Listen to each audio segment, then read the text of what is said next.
someone I barely recognized.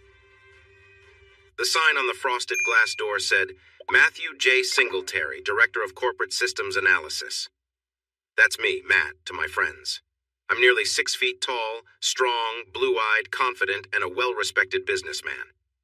At 29, I was probably the only person with that title in the business world. When asked what my title meant, I would shrug. No one ever explained it to me, but I knew my job in the company.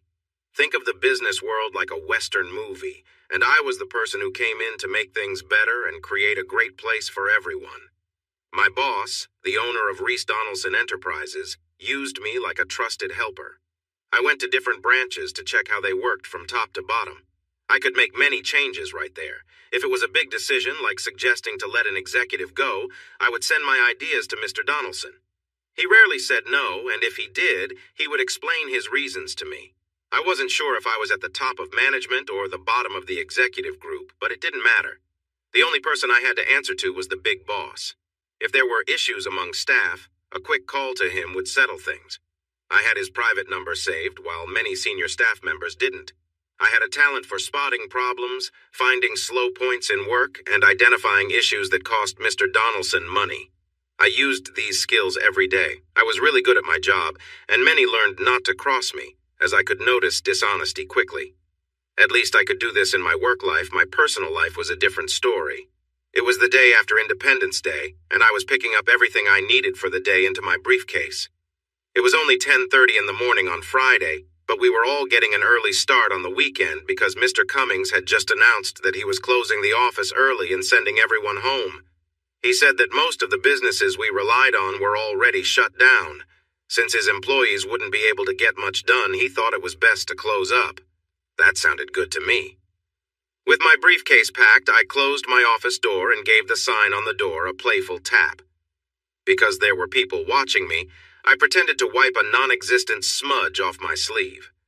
When I saw a crowd heading toward the elevators, I quickly ran that way as if I was racing to get there first. Some of the guys and girls started running too, all in good fun. Donaldson's was a family business, and we all got along well. I got home by 11:10. I was excited as I took out my new toy, a Shaba drone. It was one of the best drones available and had a long range, even better than some military ones. From the owner's manual, I learned that Shaba means ghost in Arabic, which was the name given to certain stealth fighters in past wars. This drone model was quiet and stealthy, just like the name suggested.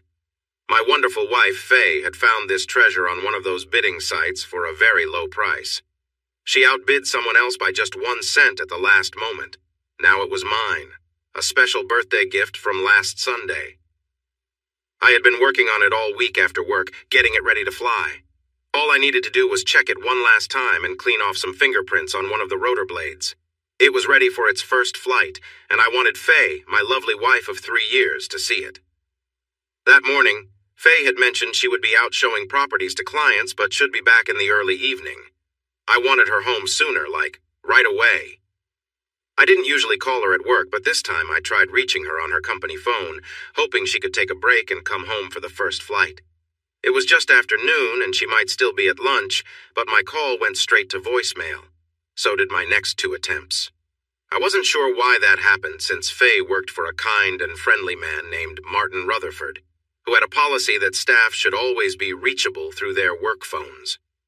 The main office was on the southwest side of town, but I knew Faye wasn't there since I had called the main number first. I felt a bit frustrated because it seemed like Mr. Rutherford expected everyone to be available. Maybe she was in an area with a weak cell signal. It happens. After a while, I decided to stop waiting for my wife. She might not be that excited to see the Shaba fly anyway. Flying toys were not her favorite. I rolled the toy onto the driveway in front of our garage, started the small motors, and checked all the functions. I took it for a quick test flight, moving it in a lazy pattern between our house and across the street. I got used to the controls and the view from the remote control. The video from the camera on the bottom was very clear. I landed the small craft back on the driveway. While the rotor slowed down, I took the remote inside to keep it out of the sunlight. I connected the video feed to the big monitor I usually used with my laptop. I loved using the bigger screen with my laptop, and it worked great with the remote for the drone. Soon I was flying again from the comfort of my desk. I guided the drone into the center of the street, then turned it east and added power to climb up to 40 feet. That height seemed safe enough to avoid any poles or houses nearby, even if I drifted from the road. After a few minutes of looking around through the drone's cameras, I settled down. I was having a great time. It reminded me of the past. I loved flying, I always had. My Uncle Jake taught me to fly when I was a teenager, and I flew solo at 15 in a small plane. I earned a multi-engine certificate 2 years later to fly Uncle Jake's twin-engine Cessnas. Those were some of the best years of my life. Nowadays, renting even a small plane was really expensive. Times were tough for Faye and me, and I just couldn't spend money on flying. This little drone was the closest I could get to flying, and I loved it. I flew a few blocks without anyone noticing the drone above. It was very quiet, and it wasn't big enough to catch much attention. Most people tend to look only at things at eye level or below. They didn't see me, but I could see them. Kids were playing in their yards, adults washing their cars, and a golden retriever was getting a bath in one backyard and clearly not enjoying it at all. Everyone was busy with the everyday things people do on a warm summer afternoon. I paused the drone before a nice brick house just before the intersection and took the chance to practice hovering, then adjusting my height. I didn't want to keep moving east, as I would be flying close to the home of Miss Kelly Sanderson. The woman seemed around the same age as Faye and me, but some people joked that she had celebrated her 30th birthday for 4 years in a row. Who really knew for sure? What we did know was that she had recently gone through her 3rd divorce and was looking for a new partner, whether for something serious or just a casual connection, whichever came first. Kelly was known for being flirtatious. Everyone said that she followed through on her playful offers. In fact, last summer, her sister joked that Kelly would flirt with anyone, even something as strange as a fence post, if it promised her a nice dinner and drinks. I was the only guy who overheard that through an open kitchen window, and I quickly moved away. I didn't want to get involved further. Unfortunately, I did know that Kelly didn't seem to mind if the person she was flirting with was married or single. Kelly Sanderson made me uneasy. I made a quick left turn and started heading back west, speeding up a bit. No one seemed to notice the flying drone, even with the sound of it zooming by. I guided the Shaba west, crossing several streets until I reached the edge of our neighborhood and slowed down to a quieter pace. All the homes in our area looked quite similar. They shared a lot of the same design, with spacious yards, 2-car garages, and open layouts. The western side was known as the George Orwell neighborhood. These homes were slightly nicer than others, with 3 or 4-car garages and nice swimming pools in the backyards. I reached the cul-de-sac where the nicest houses in this part of the suburb were located.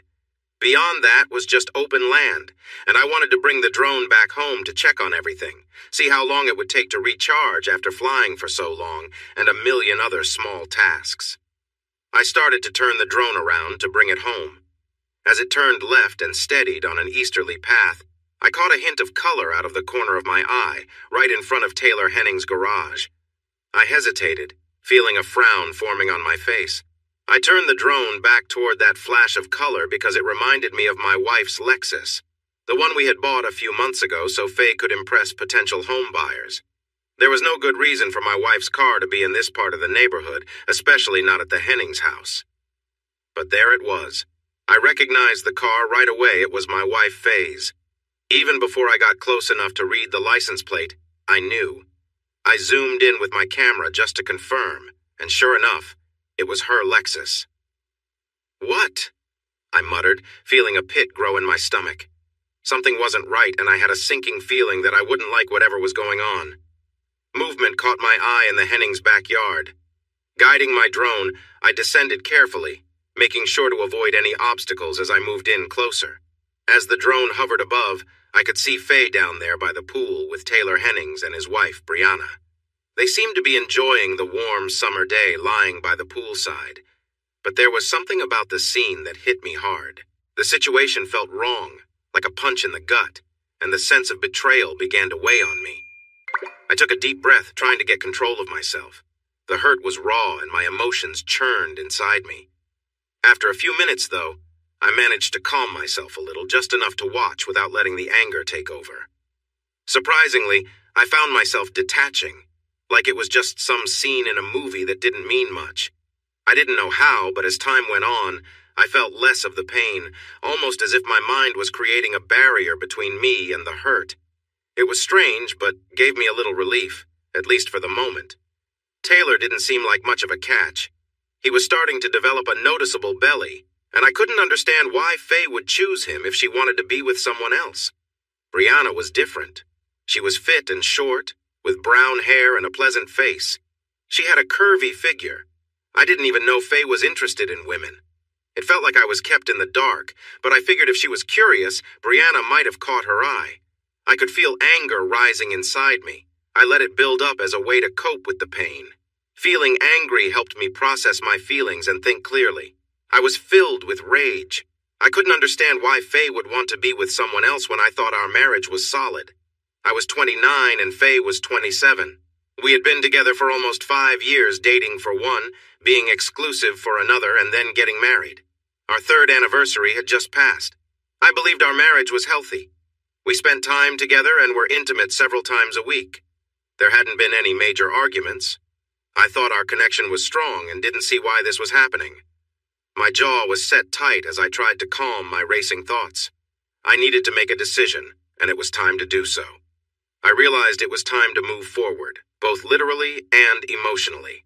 There was no justification for my wife betraying me like this. If there was no force involved, I couldn't see a path to forgiving either her or Taylor. I thought it over, testing my resolve. Nothing convinced me that our marriage was still intact. Taking a deep breath, I decided to take the first step toward a new chapter in my life. I needed to let them know that their actions had consequences. I made sure everything was recorded from the drone's video feed, in vivid color and clear detail. I had it set up for slow motion and high-quality still images, gathering everything I might need for a divorce. I wasn't naive. I'm aware that my financial situation was not looking good. A friend of mine had recently gone through a divorce, and I listened to him share his feelings many times. Nowadays, it seems like personal responsibility in marriage is overlooked in divorce cases, where everything is labeled no fault. Our society has moved on from making judgments about breaking marriage vows. It makes you wonder if this is truly progress. However, divorce isn't just about what happens in the courtroom. I felt a strong need to uncover the reasons for my friend's marriage troubles, so I started gathering what I could find out. I managed to get a drone closer to the scene, lowering it until it was just a few feet above the ground. I adjusted the camera to focus tightly on the group involved, wanting to capture every detail of the moment. It was clear they were caught up in what they were doing, completely unaware of the drone nearby. Suddenly, Brianna noticed the drone hovering above her. It must have seemed like an enormous bug buzzing close by. I decided to have some fun and moved the drone up and down. Brianna's reaction was surprising. Her mouth opened wide, likely in disbelief. My wife, Faye, turned her head to see what was happening. That was the moment I wanted to capture, an expression of surprise. Both women were clearly reacting strongly, even if I couldn't hear what they were saying. I wished the drone could record sound, but it wasn't equipped for that, which was unfortunate. Brianna suddenly moved, getting off the lounger in a hurry. In her rush, she tripped and stumbled, dragging part of the lounger with her as she fell into the pool. Faye was caught off guard by the sudden movement. My soon-to-be's wife, Faye, ended up falling into the pool, her mouth wide open as she screamed. Taylor Henning quickly got off Faye and tried to stand up to see what was happening, but he didn't get far. He noticed a large creature nearby and tried to run away from it. In his confusion, he stumbled and lost his balance. His foot slipped over the edge of the pool, and he fell hard onto the concrete, one leg in the water and the other stretched out in front of him.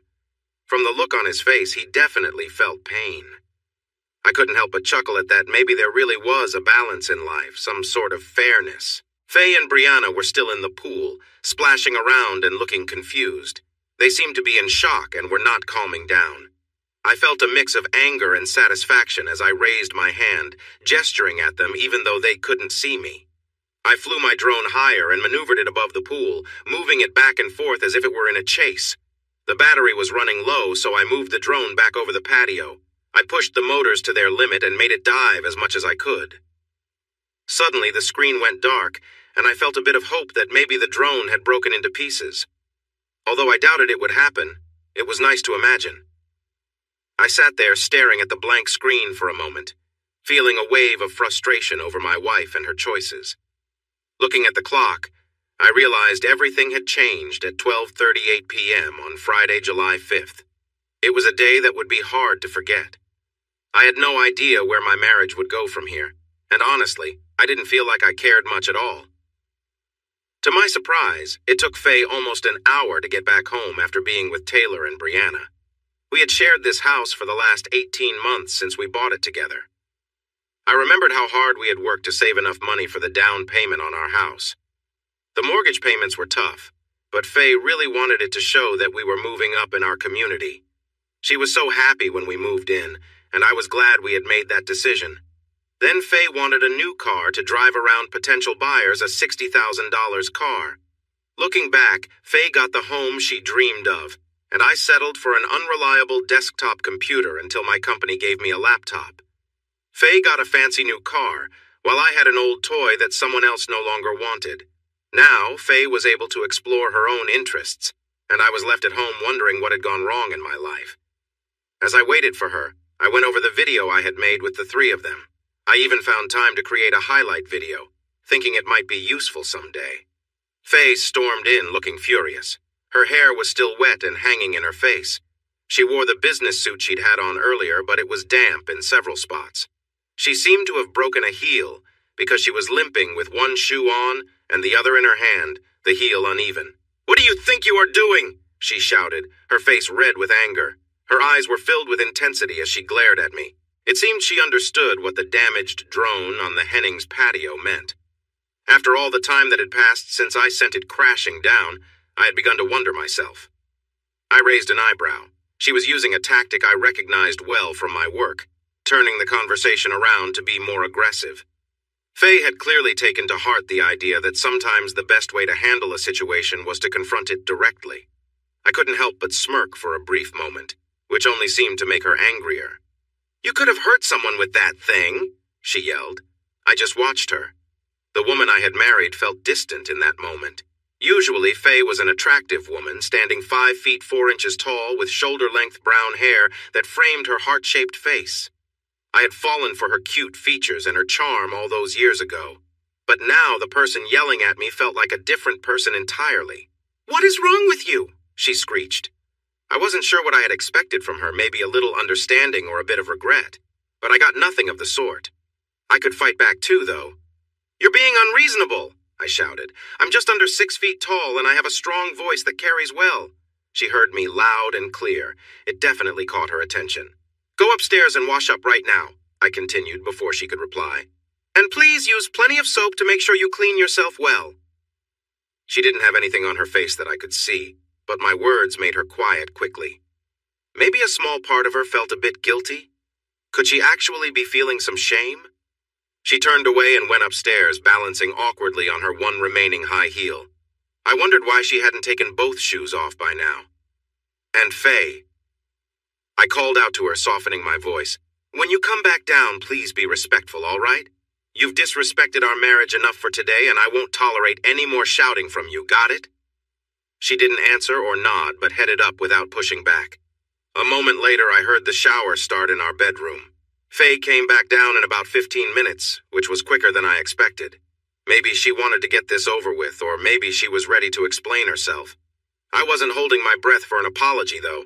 If she was planning to apologize, she would have taken longer. I knew her well. My Faye doesn't like admitting she's wrong. She wore one of my old long-sleeved sweatshirts, a pair of blue jeans, and some sneakers. It looked like she was trying to downplay things, wanting to lessen the memory of what she'd done earlier. "Why don't you take a seat?" I said politely from the living room, pointing to the couch on the other side of the coffee table. I was sitting in my chair with my feet flat on the floor. She took off her sneakers in front of the couch, sat down, and tucked her feet underneath her. She opened her mouth to speak, but I stopped her. "I'd like to understand a few things, if that's okay," I told her. "First off, why did you suddenly decide to act out in such a way?" Faye leaned back into the cushion, surprised. "Excuse me?" I added quickly. "I kind of lost my cool for a moment there. I'll try to keep my voice down." I took a deep breath and let it out slowly. If you could please help me out, I said in a very polite way. Could you tell me why you decided to end our marriage by being with someone else, two others, actually? And how long has this been happening, if you don't mind sharing? Matt, I'm really sorry you had to see that at the Hennings, Faye said calmly. I picked up on that. People in my job often choose their words carefully.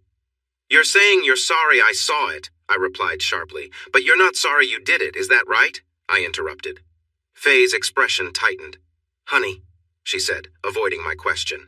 She returned to her earlier point. This doesn't have to be the end. We can get through this and even improve things. I should have talked to you sooner. I realize that now. She leaned forward on the couch. Listen, Matt, we both had experiences before we got married. We know that. I haven't done anything with Taylor and Brianna that I didn't do before, mostly with you, okay? She paused, watching me carefully for my response. Look, all we need to do is adjust a few things and everything will be fine. She was looking at me closely. I clenched my jaw and stayed quiet. Honestly, I wasn't sure where she was going with this. Still no sign of an apology, just that she regretted I found out. I motioned for her to keep going. And I'm not what you called me earlier, she added sharply. Don't ever say that to me again. I stayed silent. It was just a casual thing, she explained. Oh, come on, I blurted out, slapping my hand on my knee. I shook my head in disappointment. I read about this kind of situation. Did you know there are many websites where people who've been hurt gather for support? I asked her, more to myself than expecting an answer. Apparently, it was just casual is one of the most common excuses people use, I continued. I was hoping for something better. The most popular excuse is, I made air quotes with my fingers, it's not what it seems, darling, or something like that. Can't you be a little more original? Faye's expression became serious. It was just casual, Matt, she insisted. That's all, it was just 3 people having a good time, that's it. Good time, I replied, surprised. I must have misunderstood that. Wow, I should have guessed, right? I think the grin on my face was more of a grimace than actual happiness. I leaned in a bit closer in a playful way. Hey, you know what? I asked in a friendly, secretive tone. I enjoy having a good time, too. How come I wasn't out there having a good time with you all? Can you explain why I wasn't part of this? Fun? Faye looked down, showing a hint of regret for the first time. It was brief, but maybe there was a little hope. We plan to include you, she said quietly. Oh, really? Include me? What does that mean, Faye? I asked, teasing. Were you 3 cool kids going to let me join your special group when I earned the right to play with everyone else? Is that what you had in mind? I said, sounding sarcastic. She didn't reply right away, so I jumped in again. That's not true, I said sharply. You never meant for me to find out. This include me is just a poor excuse you came up with after you got caught. Faye looked away for a moment. Okay, she said softly, opening her eyes again but still not meeting my gaze. You're right. We should have made sure you were part of it from the beginning. No. I interrupted her before she could finish. She just wasn't getting it. What you should have done is ask me if we, as a married couple, should even think about changing our commitment and going outside our vows. Isn't that what you should have done, Faye? I asked. How could you say that? She shot back, her face flushing with anger. Okay, yes, I should have done that. I messed up, I'm sorry. Yes, you did mess up. I agreed. You chose to ignore our marriage vows. Can you explain why I didn't get a say in this? Why did you decide for both of us? What were you thinking, Faye? Listen, it's not too late, Faye said earnestly, ignoring all my questions. I know now that I should have talked to you first. If I had, everything would have been out in the open, but we can't change the past, can we? We can't go back and make it all right. I shrugged, feeling unsure. Just for the sake of conversation, I said, how could you not even think to talk to me before? What made you feel it was okay to make a decision that would affect both of us and our marriage? She waved her hands in frustration. It seemed she didn't have an answer. She hadn't thought she needed one. Odd. Ugh, I groaned. I took a deep breath and let it out. Well, let me ask that in a different way. I'm really trying to understand. Can you tell me why you never asked me if I wanted to join that little group? I questioned. You said it was just 3 people having some fun, right? Well, like I said, I enjoy having a good time, just like anyone else, I continued. Why didn't you think your husband might want to have fun too? Maybe you could have convinced me it would be good for our marriage. Brianna is really attractive. She seems like one of those women people admire, doesn't she? I bet I could have really connected with her. I'm curious, dear wife, why didn't you invite me to join from the beginning? Why didn't you think my opinion mattered when you were planning everything? I paused. Why? I don't know, Faye admitted, looking down. I don't remember, maybe because I thought you wouldn't actually want to. Okay, now we're getting somewhere, I replied. You thought I wouldn't want to do it? If that's true, why didn't it make you think maybe it wasn't the right thing to do? She stayed quiet, her face showing frustration. There were many topics Faye didn't want to dive into. Right and wrong were definitely among them. I decided to steer the conversation back to something I had mentioned before. I'm just a bit of a stick in the mud, and you all are the fun ones, the ones who know how to enjoy life. You're the smart ones who get to do things people like me aren't part of, right? That's not how it was, Faye protested. I just didn't think you would. There it was again. I wondered how to make her understand. Okay, so you didn't think I would want to join in, I said slowly. You believed your husband, your partner in this marriage, would not want to be involved in anything outside our marriage, but you did it anyway. Don't I deserve to think it was a mistake? Tell me, how did you decide ignoring my feelings was okay? Faye could see where my questions were leading. She really didn't want to go down that path and shook her head in annoyance. She tried to regain control by shifting back to her own thoughts. Matt, you know I wasn't a virgin when we met. You know who I was involved with back then, right? And I know who you were with too. It was Caitlin, remember? The girl you were seeing when I first met you, see?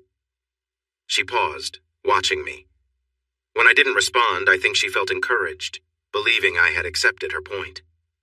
I hadn't realized it, but I was starting to see that Faye was mixing up things that happened before we decided to be together with things that shouldn't happen after. Matt, I know you're not. You're not overly strict or anything. You can't be upset at... She lowered her voice. At what? I was doing with Brianna, right? And... She hesitated a bit. And what Taylor was doing with me. It wasn't anything you haven't done a million times, right? So, I interrupted her with a quick gesture of my hand.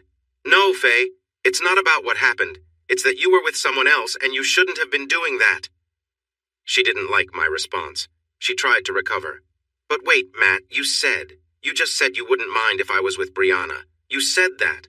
Faye leaned in closer. It isn't too late to fix things.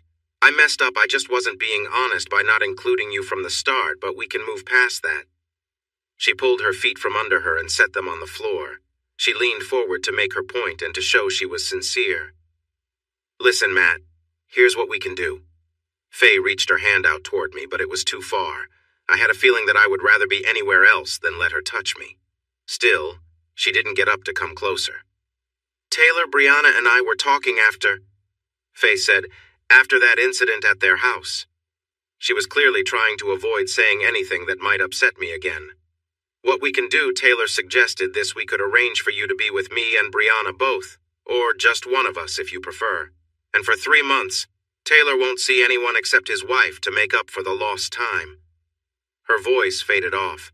I wondered if she was realizing how inappropriate that sounded. So, I take it 3 months is how long you've been seeing each other, right? I asked. Faye nodded just a little. Is that correct? 3 months? My irritation was growing. Answer me! I raised my voice when she hesitated. Yes, just 3 months, Matt. She paused. So, what about it? Can we fix this and move on? Want me to call Brianna right now? She asked, almost pleading. Good grief, no, I replied sharply. I wouldn't even want to be near that person right now. Not at all. I'm not sure what problems and issues you might have after spending time with those 2 people.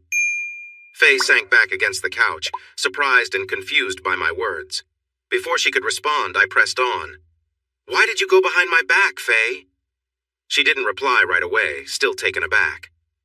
Why? I asked again, leaning forward in my seat. Faye's eyes widened in surprise. Why did you choose to spend time with them when you knew it would upset me? I raised my voice. She took a deep breath, gripping the cushion tightly. Why? I repeated. Faye shook her head as if trying to clear her thoughts. Please answer me. Why? I raised my voice again. Because I wanted to, she shouted back. Why can't you understand, Matt? I wanted to break free from this situation we're stuck in. It was exciting to do something different, she continued. I did it because I wanted to. This is my life, she said, gesturing to herself. I have the right to decide what happens to me, and no one else can make that choice. I looked at her, trying to understand. Faye, I don't get it. You know better than this. Who has been telling you these things? She didn't respond, and I sensed she didn't want to engage further. I took a breath and said softly, I get it. You do have the right to make choices about your life. But when we got married, we made an agreement, didn't we? We promised to be loyal to one another. I paused, letting my words sink in. Her expression made it clear she wasn't happy with what I had said. But I have rights too, I continued. I have the right to decide how I feel about your actions with someone else, and I'll be using that right to think about our future. I paused again, looking for a response, but she remained silent. Just so you know, I said casually, I'm thinking our marriage might not last much longer. From where I stand, it feels like you've ended it, and I don't know if we can rebuild it. She looked stunned, her face frozen in disbelief. It seemed she hadn't thought I would consider a separation because of her choices. That surprised me. I knew she was much smarter than this. I just couldn't understand her point of view at all. Since she didn't have an immediate response, I decided to keep talking. So, is that all there is to it? I asked calmly. You have no sense of responsibility and no respect for me as your husband, your partner in this marriage. You didn't even think that husbands and wives shouldn't deceive each other or go behind each other's backs, did you? Nothing at all? She shook her head, and tears began to flow. But I could see they were tears of frustration, not regret. So it's just, if I want to, I can do it, right? I continued. You think you can be with anyone outside our marriage, no matter how I feel or what anyone else thinks? Just I wanted to do it, and I did it because it was fun? That's what you're telling me? She didn't respond. Wow, I said with feigned enthusiasm. That really sums everything up in one messy little package, doesn't it? How dare you? My soon-to-be ex yelled. She was done. She rarely liked being cornered, especially when she had to explain herself. Faye jumped off the couch and headed for the stairs. In her mind, none of this was her fault. I was the immature one, ruining her fun. What I felt was anger. Remember, Faye, I shouted at her retreating figure. You wanted to do it, and you did it because it was fun. Don't forget that. I got up from my chair and walked into the office where my laptop was open on the desk. I had the answers to my questions, I guessed. There was no real regret, maybe a little, but not much. Faye claimed she was sorry for not sharing her actions with me from the start, but I wasn't so sure. Her regret might have been mostly about getting caught. Faye had been hiding things from me for at least 3 months, and I had no idea what was happening. She could be lying about how long it had been, and I had no clue if those people were the first to be involved with her. It seemed likely that Faye was still not being honest. She wanted me to forgive and forget. In fact, they all wanted me to stop being angry. Brianna even offered to share experiences with my wife and me to make up for lost time. Meanwhile, her husband was supposedly okay with not being part of it. It seemed like they wanted everything to go back to normal without facing any consequences. They didn't want anything to come out into the open. They all knew, even if they hadn't talked about it, that their family and most of their friends wouldn't agree with what they were doing. They wanted to keep it a secret, but because of that, I felt like I had to let it be known. I hadn't been completely honest with Faye. I hadn't shared something else I found on those websites where people offer support to those who have been hurt by cheating. The statistics I mentioned were there, but they also suggested revealing the affair to everyone and making sure everyone understood what the cheating partner had been doing. It was supposed to be the first step toward fixing the relationship. I might not have known how to fix my marriage, but I could definitely expose the truth. I had most of what I needed already. I had looked over a short video taken by a drone and knew which parts I wanted to include in a brief clip. There was a moment when Faye looked up at the drone, probably confused about what was happening. Her face then told a lot, and I planned to use that moment at the end of my video. It wasn't even 2:30 yet, so I had plenty of time. I decided to call Mr. Rutherford, the owner of the real estate agency where Faye worked. "Thank you for calling Rutherford Real Estate. How may I help you? Mr. Rutherford himself answered, and I recognized his voice. It seemed he had given his assistant the afternoon off. Mr. Rutherford? I said in a serious tone. This is Matt Singletary, Faye's husband. Yes, Matt, he replied warmly. His agency had a great month in sales right before Labor Day last year, and to celebrate he had thrown a picnic at a piece of land he owned outside of town. Everyone involved with the agency and their families attended. We had enjoyed a long chat during that event. Sir, I started slowly, unsure how to introduce what I needed to say. Mr. Rutherford, do you have an email address where I can send you something urgent? I need to send you a short video right away on an important matter, I said, trying to sound formal. Sure, son, he answered. And call me Martin, okay?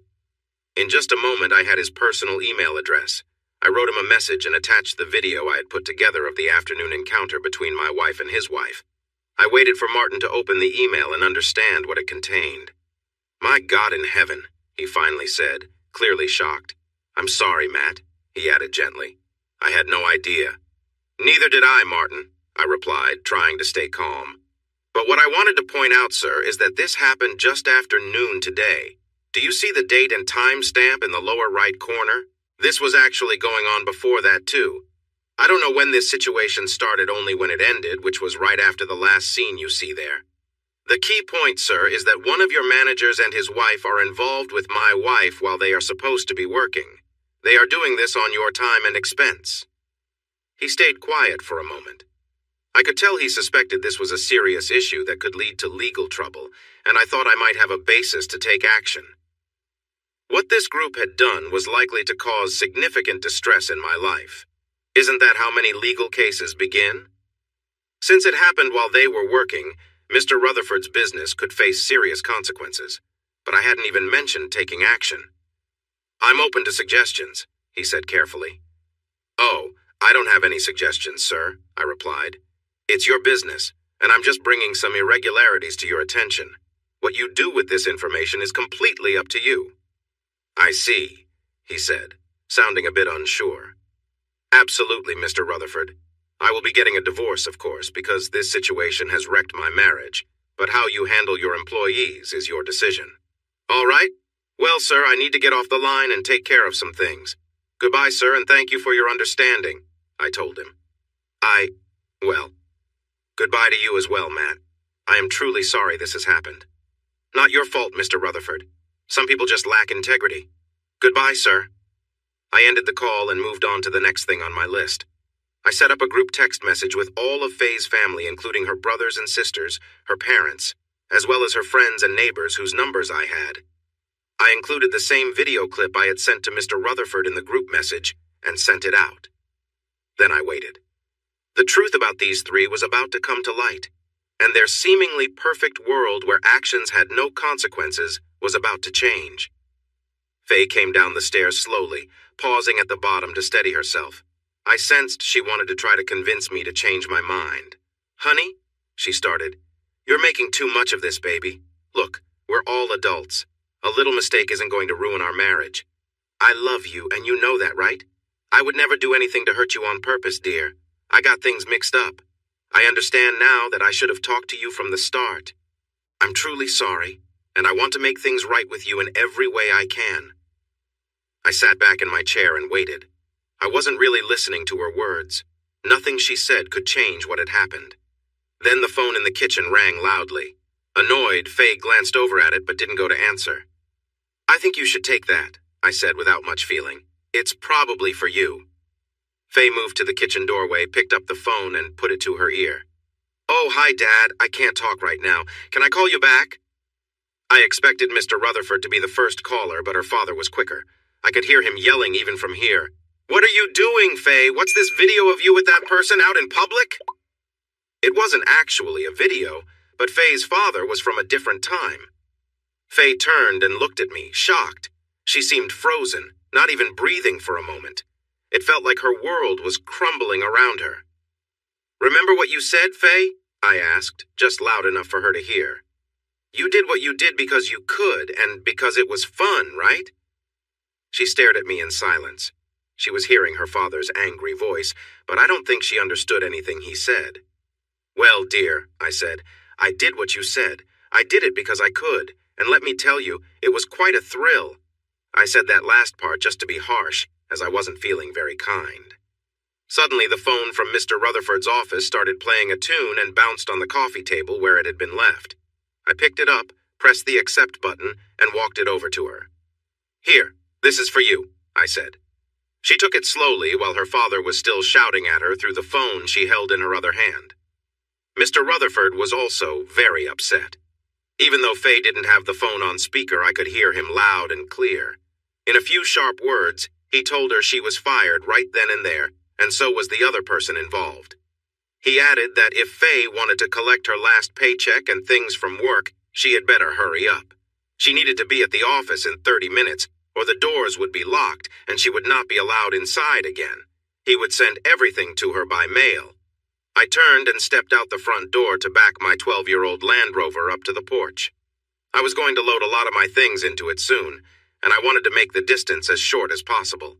I didn't mind the marks the big tires would leave in the grass between the driveway and the porch. I didn't live here anymore, so the lawn was no longer my concern. A couple of minutes later, Faye ran out of the front door shouting, "You jerk!" loudly. She repeated it several times before getting into her car, starting it, and driving away fast. I scoffed. My parents had been married for 3 years before I was born, so I definitely was not a jerk. But I really didn't care about her opinions anymore. My phone beeped a few times in quick succession. Because I had sent the video to many people in a group message, their replies were coming in fast. A quick look at some of the texts showed that Faye was getting a lot of criticism from her brother, sisters, and other relatives, friends, and neighbors. I packed up all my clothes and some personal items. They made a small pile that fit easily in the Land Rover. On my last trip through the house to check for anything I might have missed, I put on a holster, checked the .45 caliber Glock Model 38 I usually carried, and tucked it under my shirt. The house now felt unwelcoming. I would carry from now on. When I was done, I called my mom and dad and shared a brief version of what had happened that afternoon. I asked if I could stay with them for a while. Their only question was whether I would arrive in time for dinner or if they should keep something warm in the oven. It felt good to know there was someone I could rely on in the world. Looking back at that day and the week that followed, I was surprised by how quickly things escalated. Cocked pistol, indeed. That's what the armed forces call high-alert operations. With Faye showing no regret, thinking about working on the marriage didn't even slow me down on my decision. It wasn't even a thought on my mind. I didn't spend time debating what I needed to do.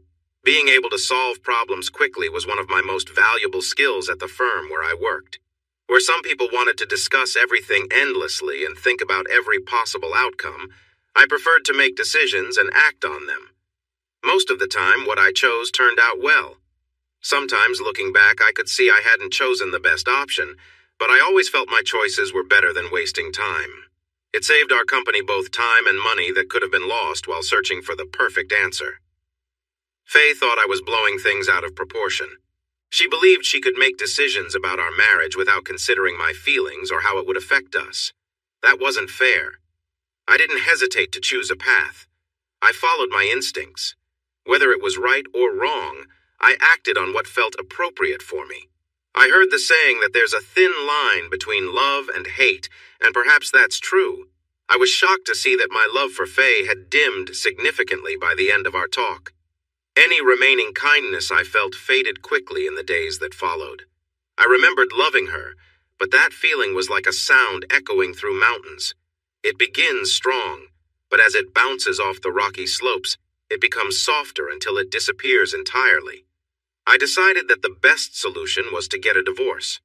I wanted to escape the burden of the large house we had bought together, along with Faye's costly car, so we could live our separate lives. My main goal was to ensure we both kept our credit ratings as good as possible. A couple of weeks after I shared my concerns, I called Faye's dad, who was still angry with both of us for what he called my showing off. Eventually, I managed to calm him down and talk about what would be best for Faye and me as individuals. He understood why I didn't want to try to save the marriage, even if Faye was willing. It made sense to sell the house quickly.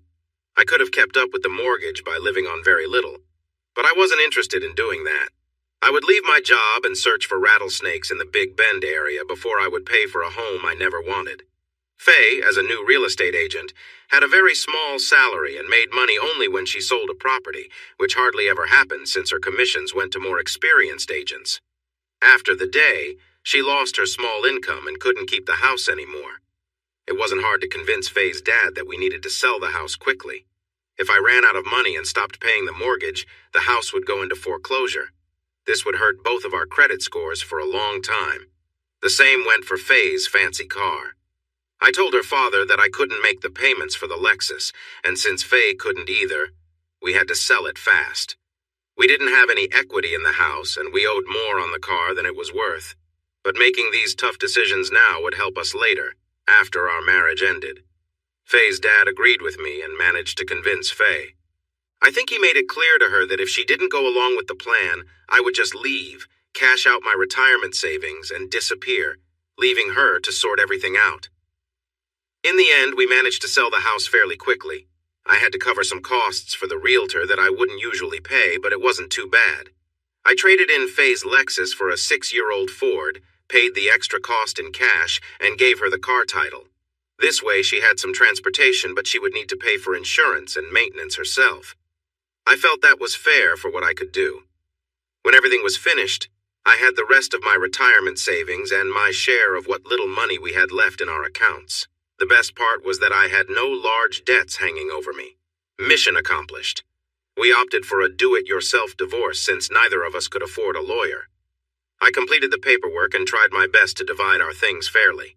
I was somewhat surprised when Faye quickly accepted what I'd proposed, especially after how unreasonable she had been before. Someone, likely her dad, had probably explained that arguing over our limited belongings wasn't worth it. Luckily, we hadn't had children, so there was no need to figure out custody or support. Spousal support wasn't an issue either, as we hadn't been married long enough for it to apply. The DIY divorce cost just a couple $100 and had a quick waiting period. So 4 months, 1 week, and a few days after I found out about Faye's actions, the divorce was finalized.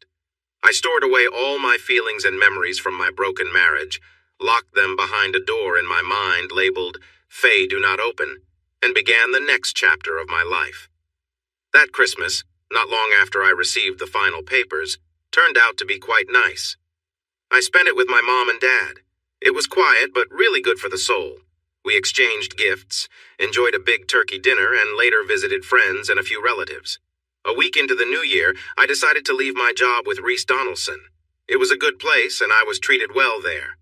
Mr. Donaldson offered me a high salary to stay, thinking I had another job lined up, but I had to say no. I explained that I wasn't looking to move to another company. I just wanted a different path in life. He understood, though not easily, and threw me a great farewell party. He told me to reach out if I ever changed my mind. By Valentine's Day, I found myself without a job, unsure about my future, and surprisingly content with my life. I sat at Mom's kitchen table, watching my dad skillfully carve a mountain lion from a large piece of wood while Mom cooked dinner. Dad was fantastic at wood carving, and Mom could easily have been a chef if she had wanted to. They were both very important to me. Dad wasn't my biological father. He was actually my Uncle Tom, my dad's younger brother. My mom was his wife, Leah. They took me in after my parents died in a car accident when I was 9. Tom and Leah had no children before they took me in, and I was still their only child. One of them wasn't able to have kids. They never wanted to find out why, thinking that knowing could cause blame and hurt in their relationship. They loved each other too much to let that happen. They showered me with kindness and care. Their love helped me cope with losing my parents. It wasn't easy and took time, but eventually I healed. Dad Uncle Tom was known as a tough sheriff when I came to live with them.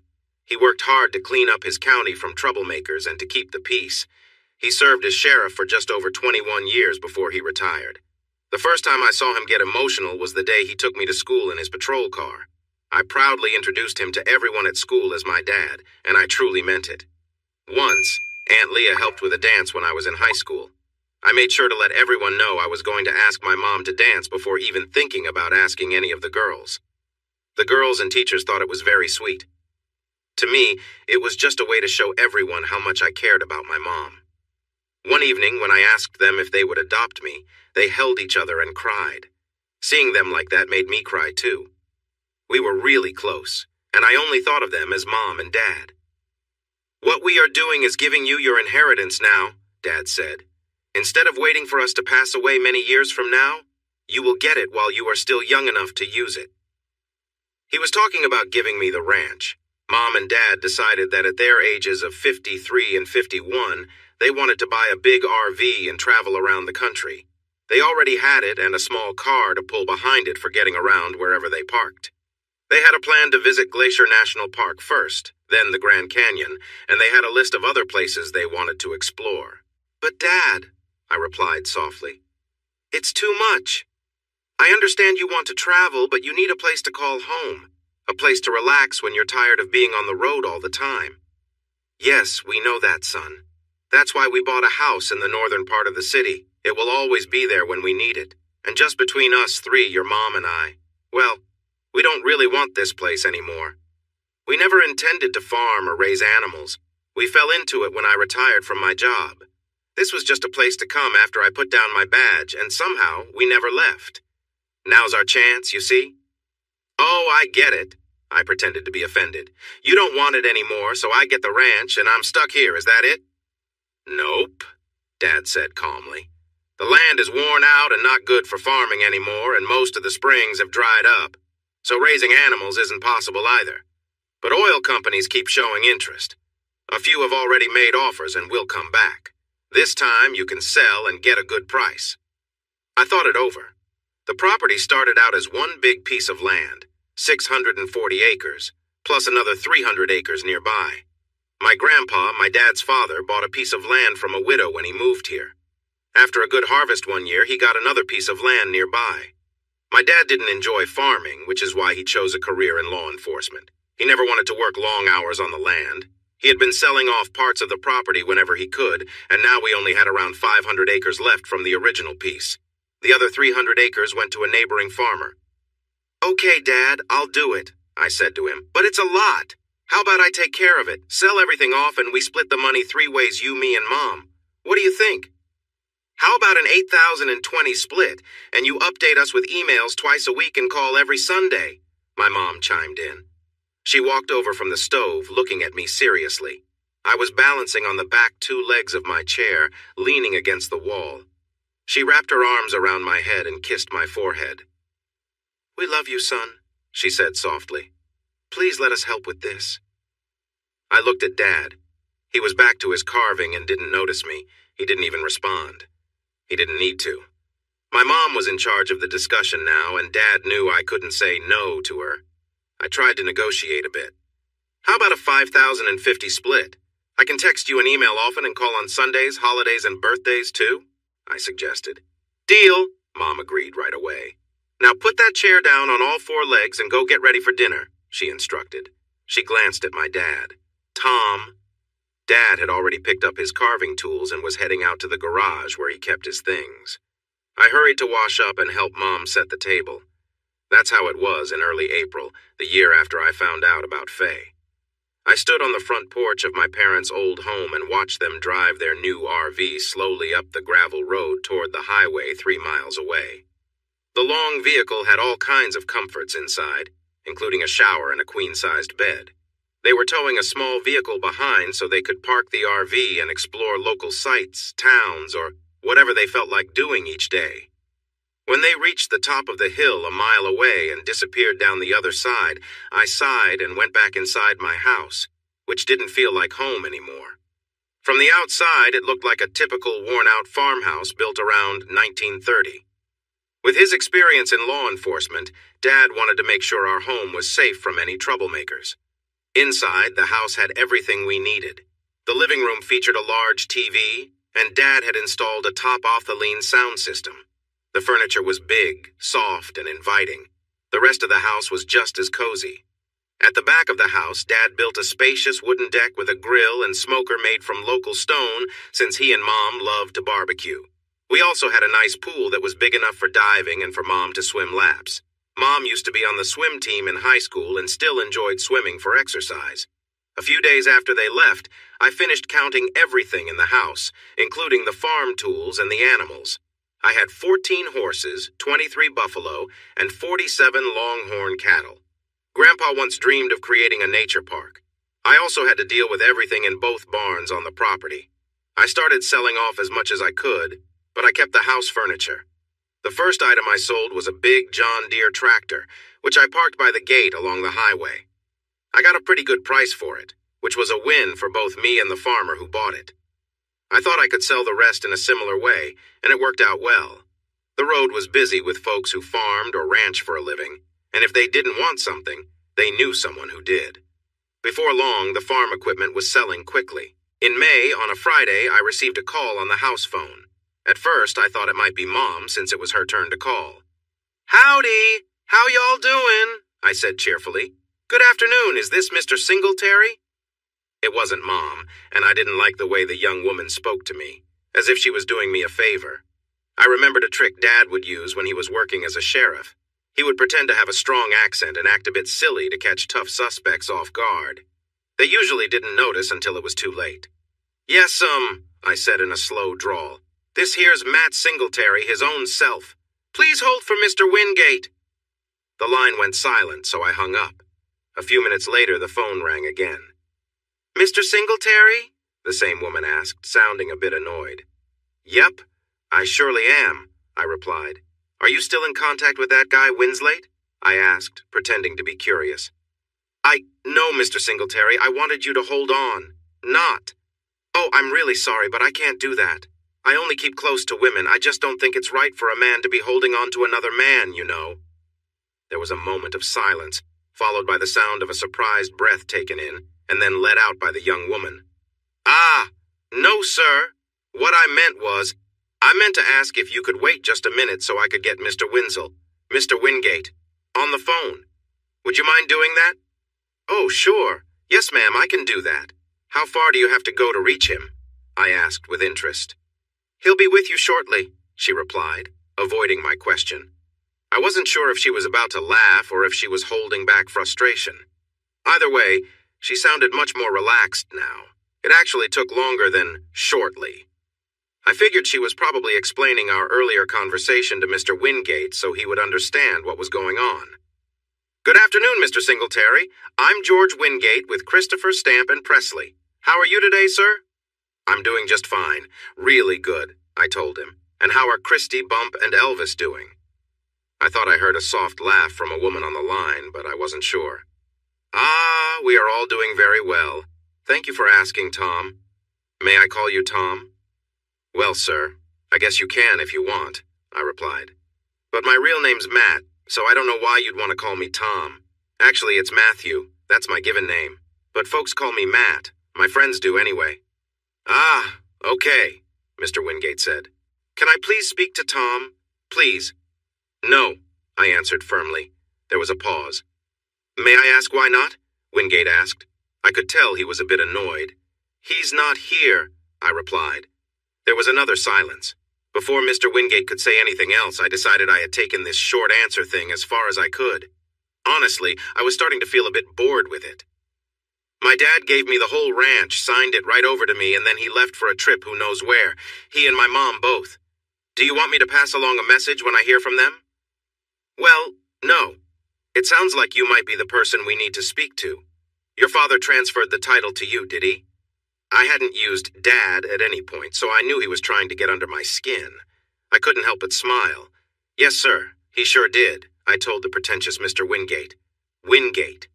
"Yes, well, Matt," he continued, "a team from SunCloud Petroleum was near your land a few days ago. They noticed you are selling some of your farming equipment, and we were wondering if—" "Oh, I'm really sorry, but the John Deere is already sold to Mr. Jenkins down by Whisper Lake," I interrupted. "Same goes for the hay baler and the big plow, but I have a bunch of other things I could sell you if you're interested." "No," Wingate interrupted me firmly. He paused for a moment. "Matt, we were actually hoping to set up a meeting with you to talk about selling your ranch. That's what you are doing, right? We represent SunCloud, and I assure you we would offer a very fair price for your land. Can we offer you a round-trip ticket to Oklahoma City from your nearest airport? We can discuss everything in detail then." "Why would I want to go to Oklahoma City?" I asked, feeling confused. Well, that's where SunCloud and our office are based, Mr. Singletary. Oh, really? I laughed. You had me worried for a second, I told him. But I can't fly on those airplanes. I get really sick if I try, I explained. Why don't you and whoever else you want to bring just come over to my house whenever it works for you? After he thought about it for a bit, I guess he started looking at his schedule. Maybe he had the young woman I spoke to earlier check other dates too. I wasn't sure, but there was a long pause. Eventually, he returned and we agreed that the following Thursday would work for them to come over and meet with me. I'm sure it was so they could easily persuade me. I had a feeling his idea of a fair price was one that would favor him and the oil company. I took a break before calling my lawyer, who specialized in selling big properties. He was knowledgeable about land and mineral rights, and I already had him on retainer and ready to help. In the middle of June, we had our third meeting with Mr. Wingate and several lawyers from the law firm representing SunCloud Petroleum. Sitting next to me was my lawyer, along with several other attorneys who were listening through his laptop's camera. I never saw them, but they could hear everything. They only spoke to my lawyer through a small earpiece. I almost introduced my lawyer as Jed Clampett to the people Wingate brought with him, but I thought that might be a little too much. I held back from calling the swimming pool the cement pond, even though I was really tempted to do so. I didn't want to give away my thoughts, and even someone as clueless as Wingate might notice.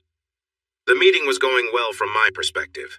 Wingate's law firm, representing SunCloud Petroleum, had made better offers during our previous meetings and calls.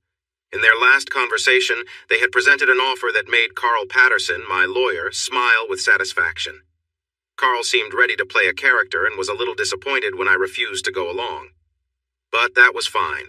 Carl believed the amount they were willing to put in my bank was about as high as it would get. I agreed, and we arranged this final meeting to sign the papers.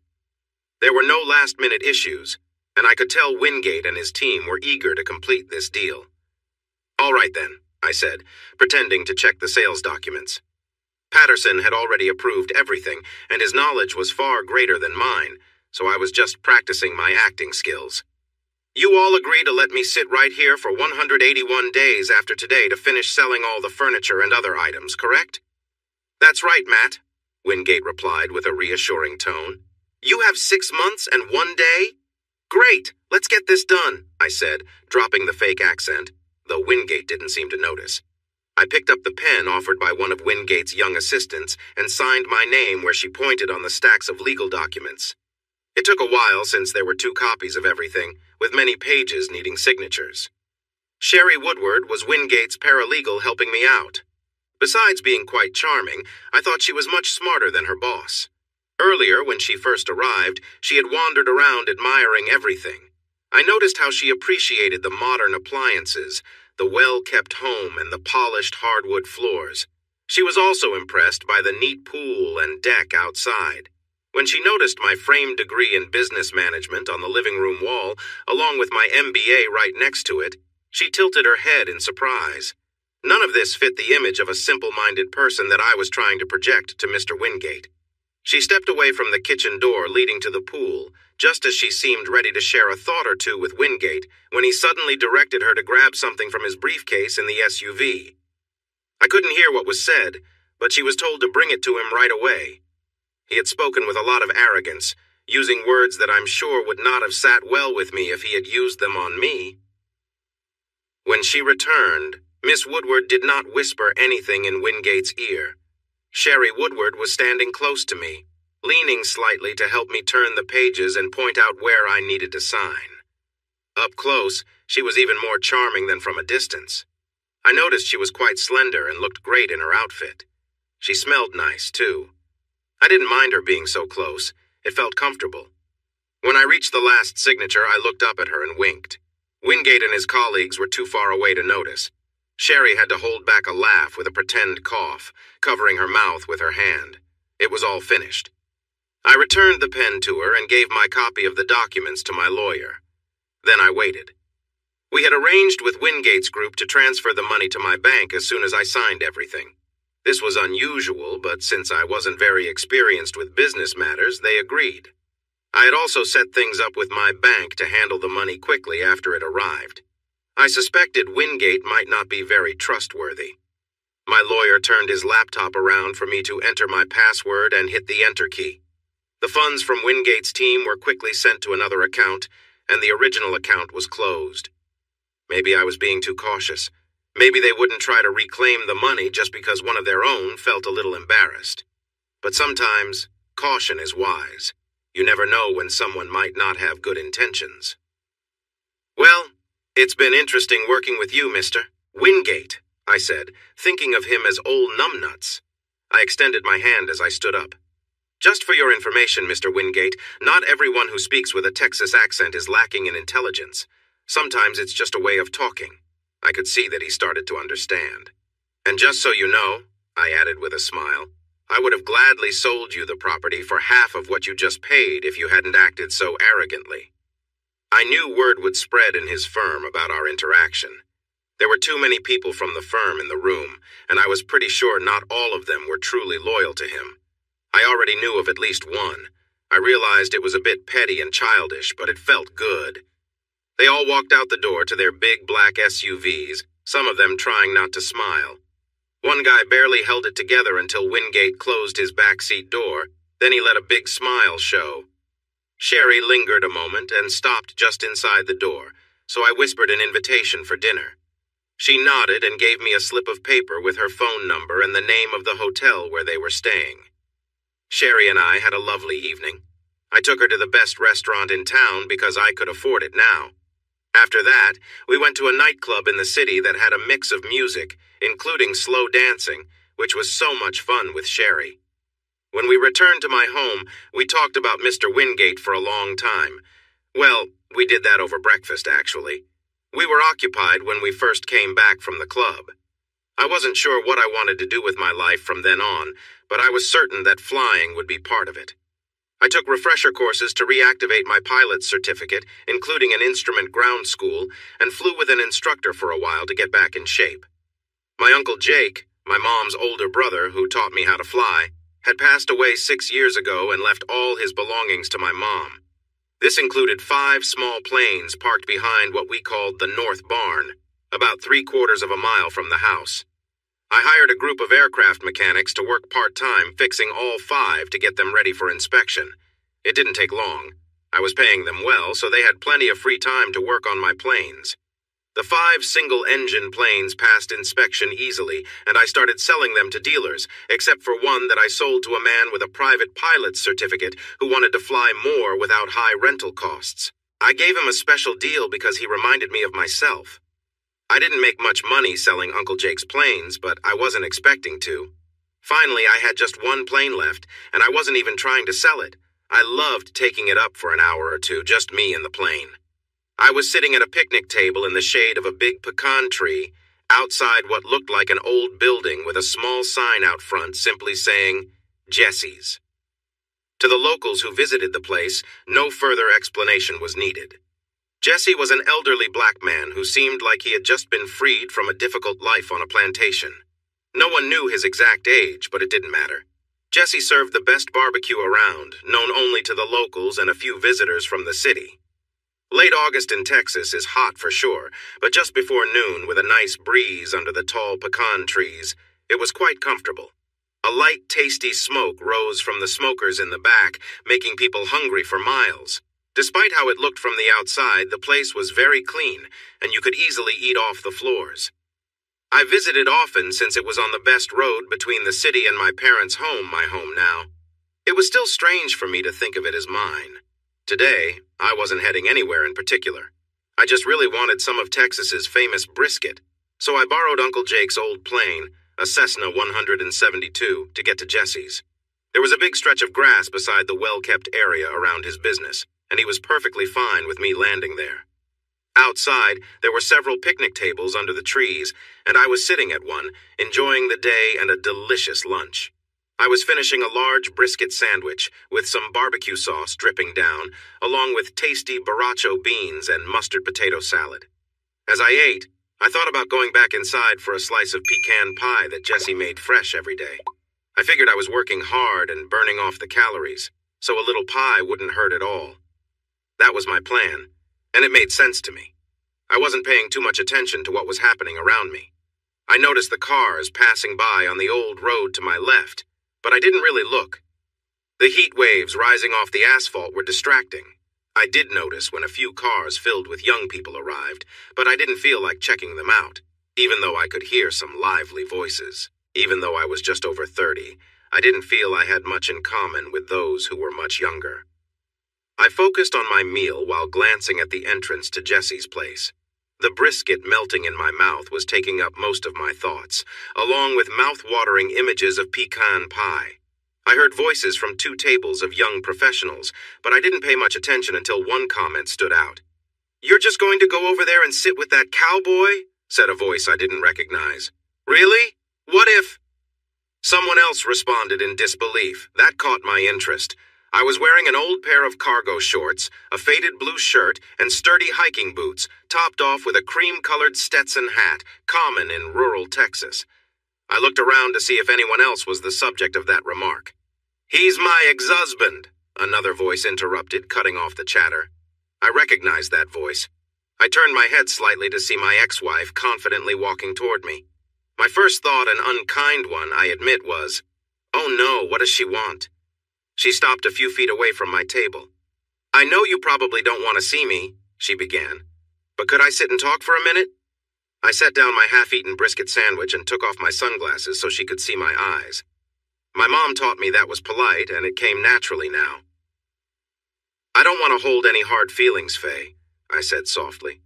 Her friends were close enough to hear if I spoke louder, and I didn't think our conversation was their concern. "I don't blame you if you do," she sighed, sitting down on the bench beside me. "I really made some mistakes back then." I stayed silent. It was true, but I didn't feel the need to go over it again. She already knew how I felt. After a moment, she took off her sunglasses and placed them on the table, revealing her bright green eyes. "How have you been, Matt?" she asked, breaking the short silence. "I've been doing pretty well, thanks," I answered with a light tone.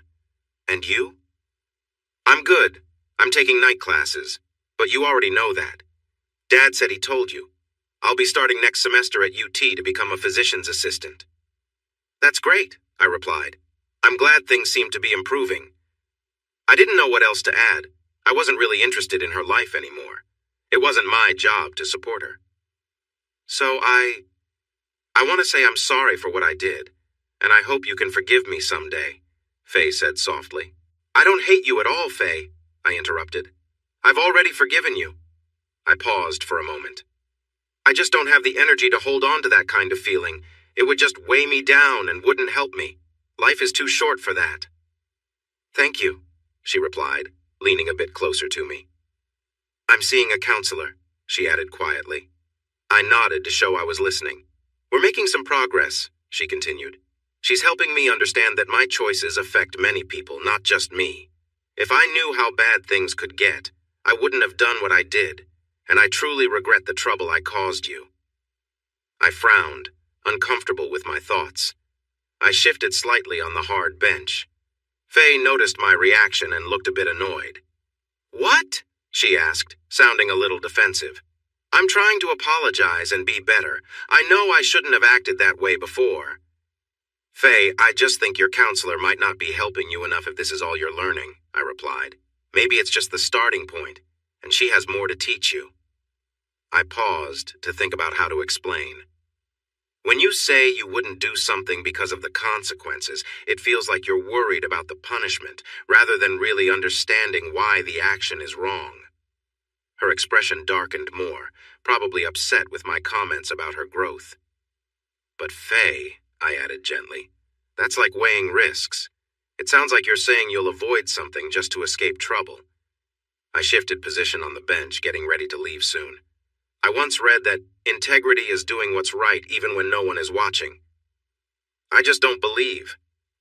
Until you and your counselor reach a point where the urge to stray from your marriage feels completely wrong, you might find yourself tempted again someday.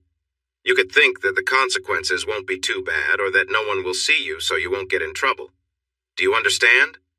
She took a deep breath. She was still annoyed, but maybe she was starting to listen. It was hard to tell.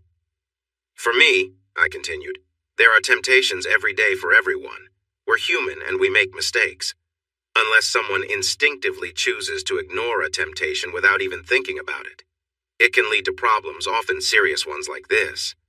She looked at me with a mix of anger and frustration, ready to escalate the conversation. Well, I guess I'm not as perfect as some people, she replied sharply. She pulled back, biting her lip. Her expression softened and she seemed to calm down a bit. She shook her head, took a deep breath, and released it slowly. I loved you, Matt, she said, changing the subject.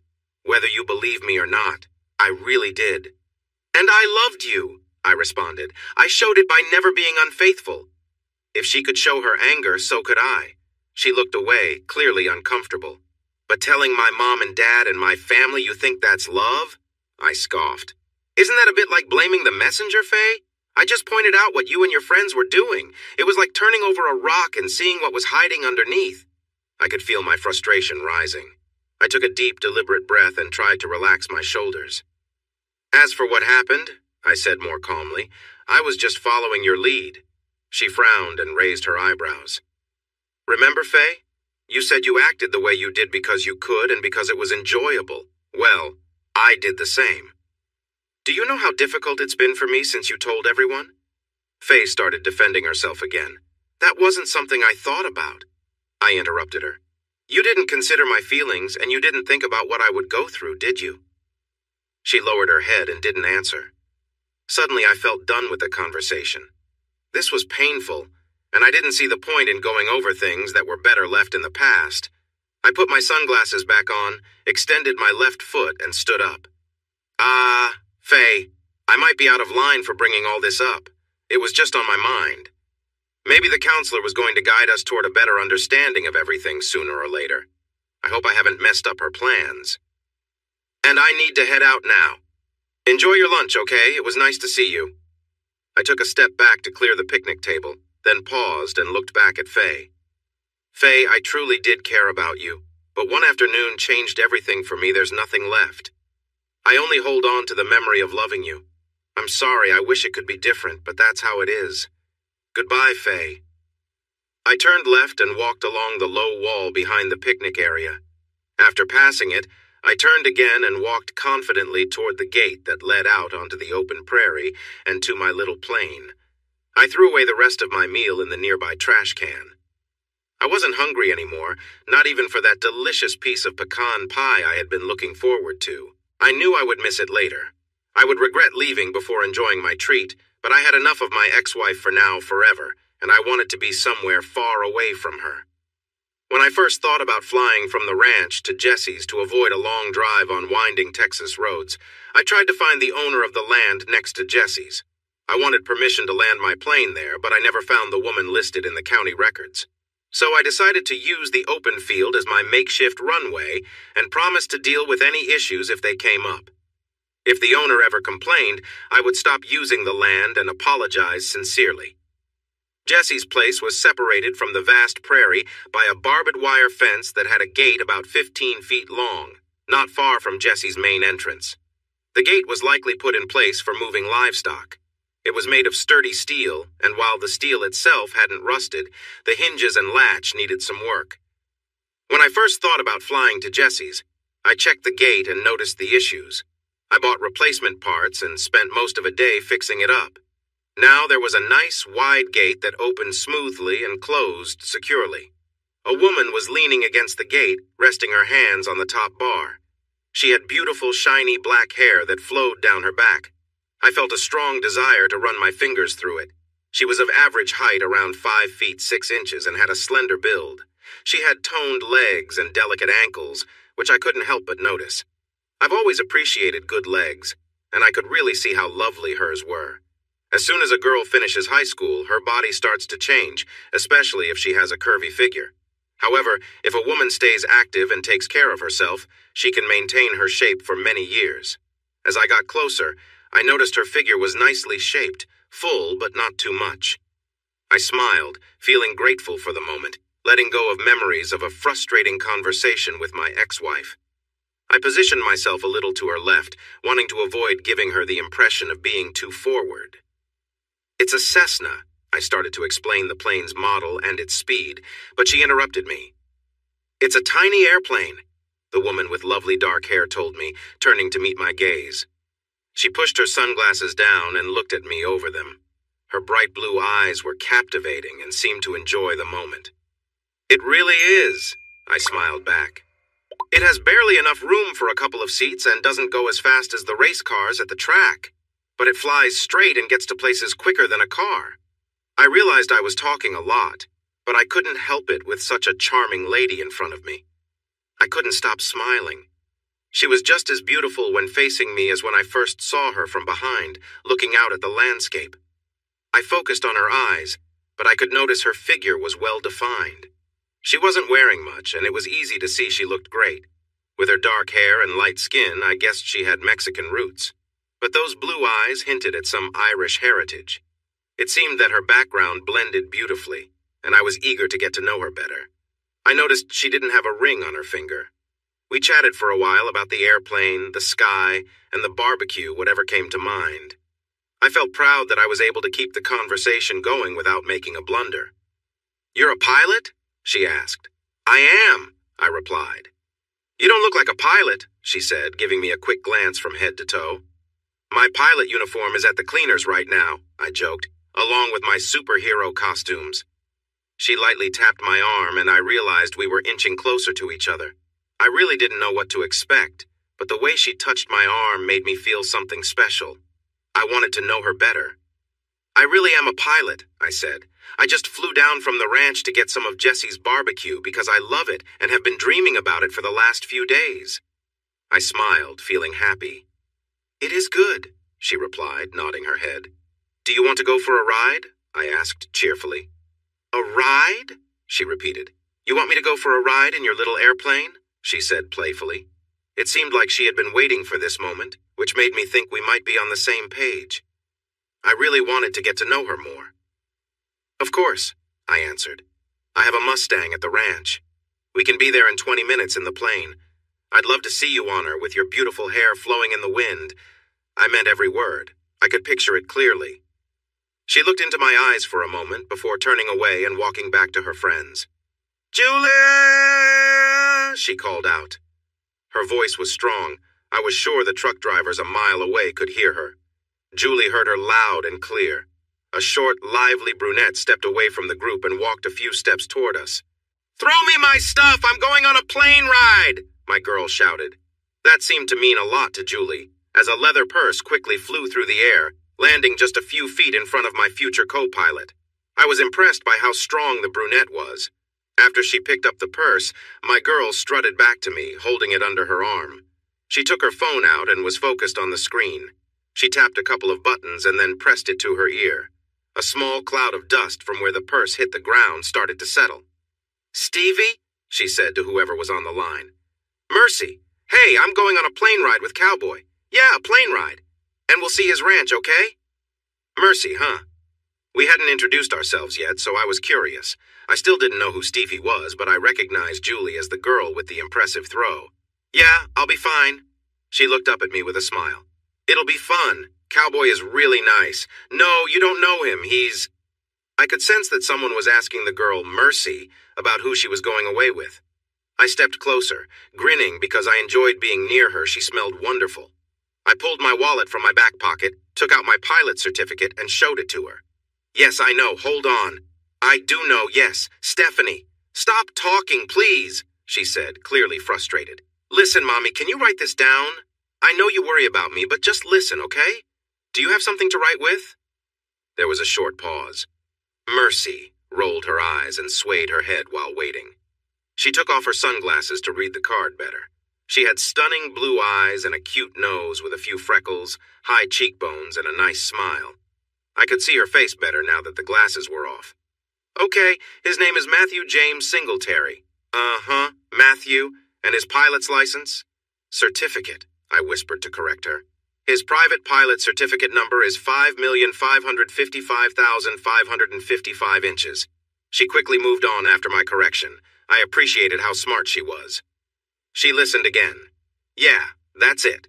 If something were to happen to me and the police need to find Cowboy, they would know who to look for, because he wears a big cowboy hat." Then my beautiful friend, Mercy, handed the phone back to her roommate Stephanie for a bit. "No, I don't know yet. I'll call you later, okay?" She closed her eyes for a moment, listening carefully. "Okay, Mommy, I'll be careful. Love you too, bye." Mercy pressed the end call button and put her phone away. I led her through the gate, glancing back at the picnic table where I had been with Faye. She was gone, and I couldn't spot her right away among the crowd. I didn't search too hard. I was focused on putting Faye in a safe place in my thoughts. "Mercy, do you always talk to your mom like that?" I asked with a smile as I opened the gate. "That was not my mom," she replied quickly. "That was my roommate Stephanie," she explained. "But sometimes she acts just like my mom." "Well, that shows she cares," I said, closing the gate after she passed through. "She calls me Mercy, Merci, because she heard my real mom call me that once. It's a short form of Mercedes," she told me. I thought about her name as we walked to the passenger door of the old Cessna 172. "Mercedes," I said slowly, enjoying how it sounded as she got into the passenger seat. "Do you mind if I call you Mercedes instead of Mercy? It's a lovely name." "It seems unique and fits you well," I said as I closed the cockpit door for her. I didn't want to check if she was okay with me using her full name, but she didn't say anything, so it seemed fine.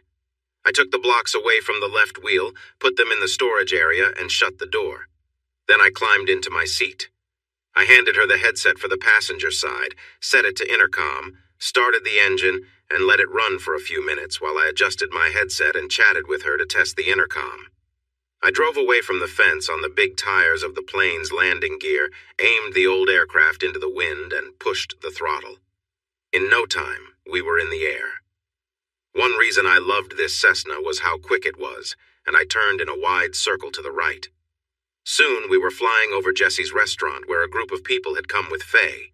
The young woman with dark hair was waving wildly at them from the right seat. I made a wider turn so they could see her and wave back. I straightened out for a moment, flying south.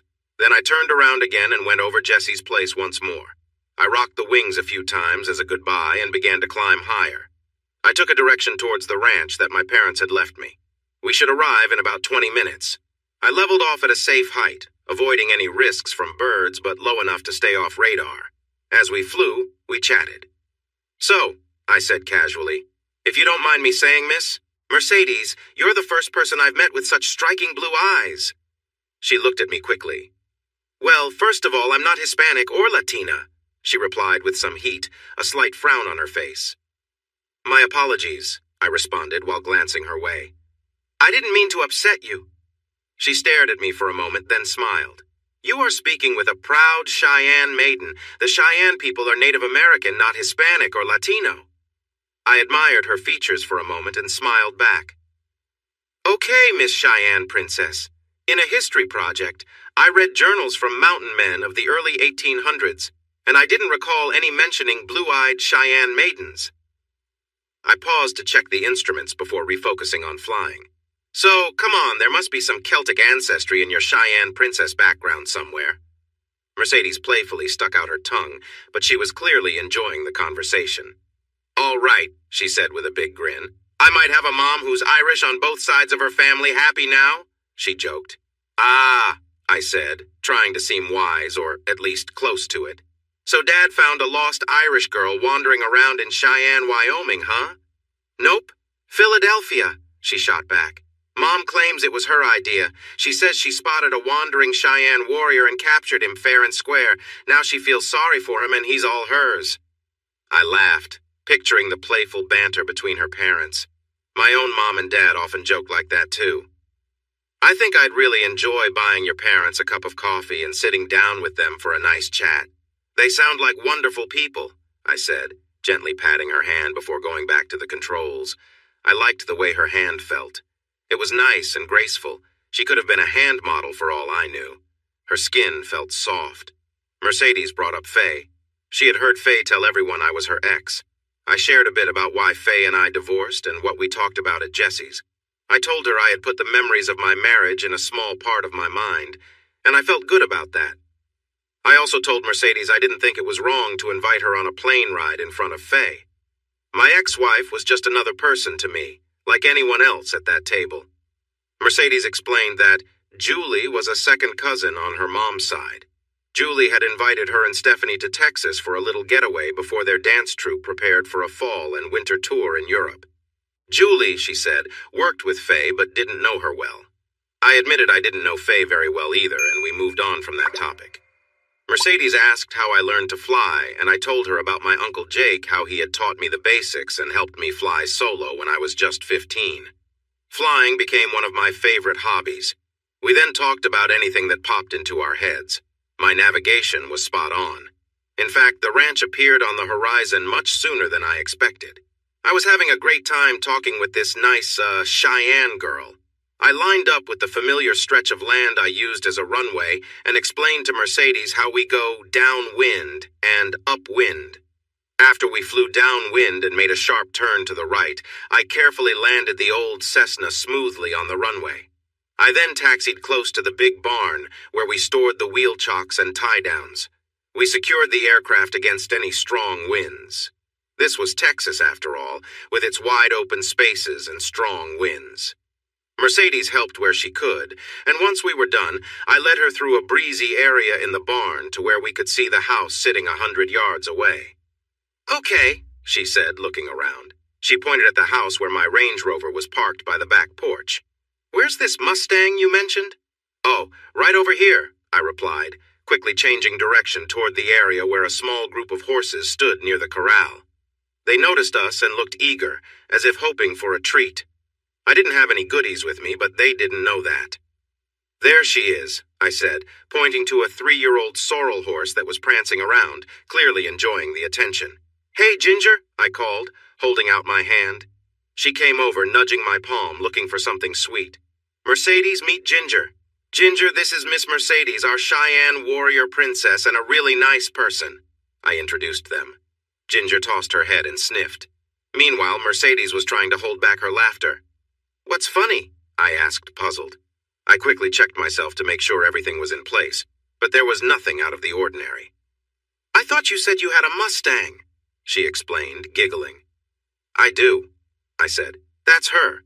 She was running free with a small herd in Nevada before she was captured a couple of years ago. I'm not sure how she made it down here, but she's a true Mustang. There aren't many left anymore." Mercedes giggled again. "I thought you meant a Mustang, like a car. You know, vroom, vroom," she said, making car noises. I laughed. "Not at all.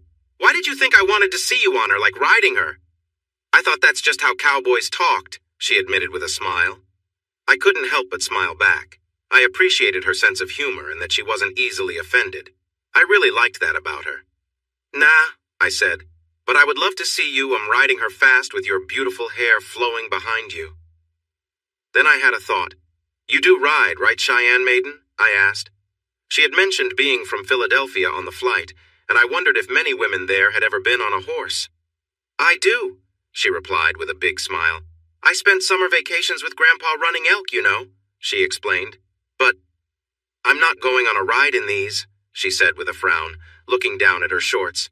"They would be too uncomfortable. I wouldn't be able to walk for a long time." That was true.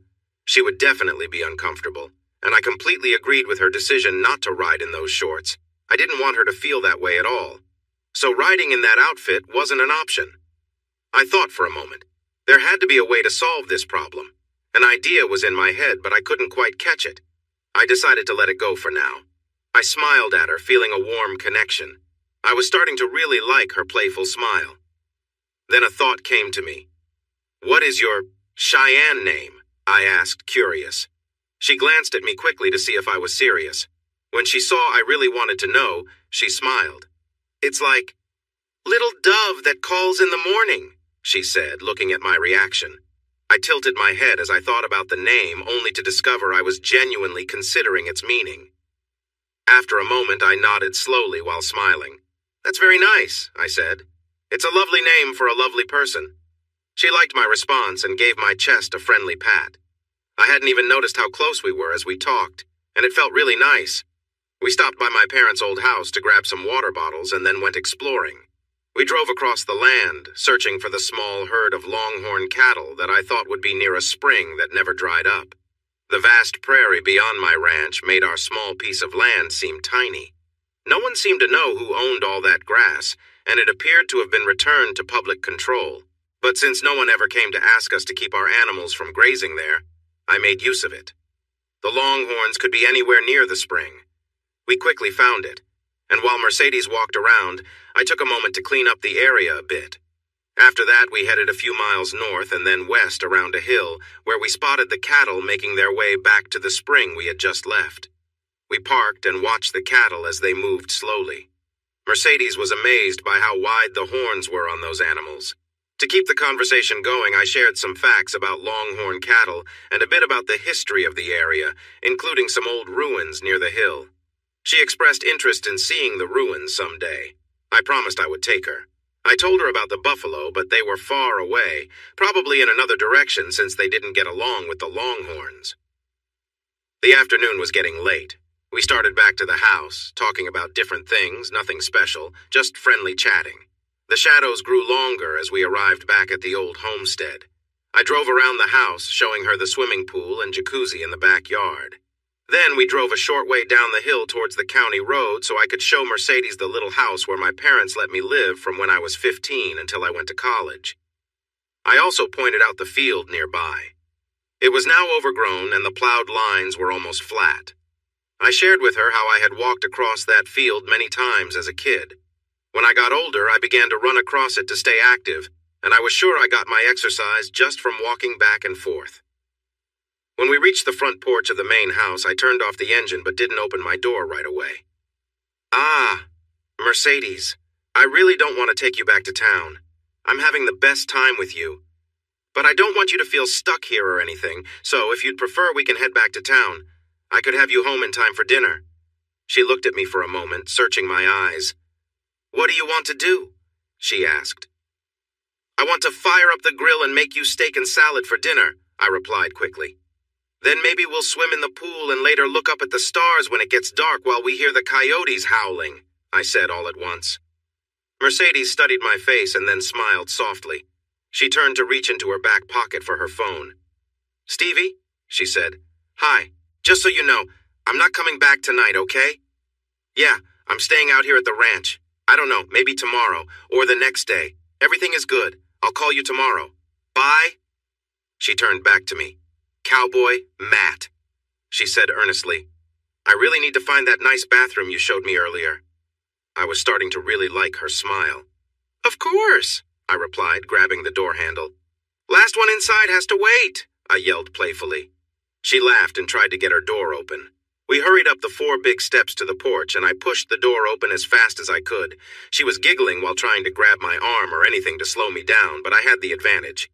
I reached the downstairs bathroom first, but quickly dashed down the hall to run upstairs to the bigger bathroom. I grew up with the saying, "ladies before gentlemen," and I followed it or my mom would give me a hard time. I heard the bathroom door slam downstairs, and then there was silence. I was focused on getting my jeans undone. I didn't realize how nervous I felt until I noticed I was having trouble calming down. I can cook on the stove, but I prefer grilling outside. Mercedes enjoyed healthy foods, so we shared the cooking tasks. While I started the grill and cooked the steaks, Mercedes looked for fresh vegetables and made a lovely salad. She mixed a nice vinaigrette dressing to go with it. She brought the salad to the deck and set up our plates and utensils while I worked on the steaks. Sometimes we bumped into each other as we moved around, playfully avoiding collisions. Occasionally we would touch each other's shoulders or arms as we chatted about little things. It had been a long time since I enjoyed moments like this with someone, and I found myself really savoring it. I thought she was too. Instead of sitting across from each other, Mercedes placed our plates side by side, and I liked that a lot. We spoke softly as night fell, getting to know each other better.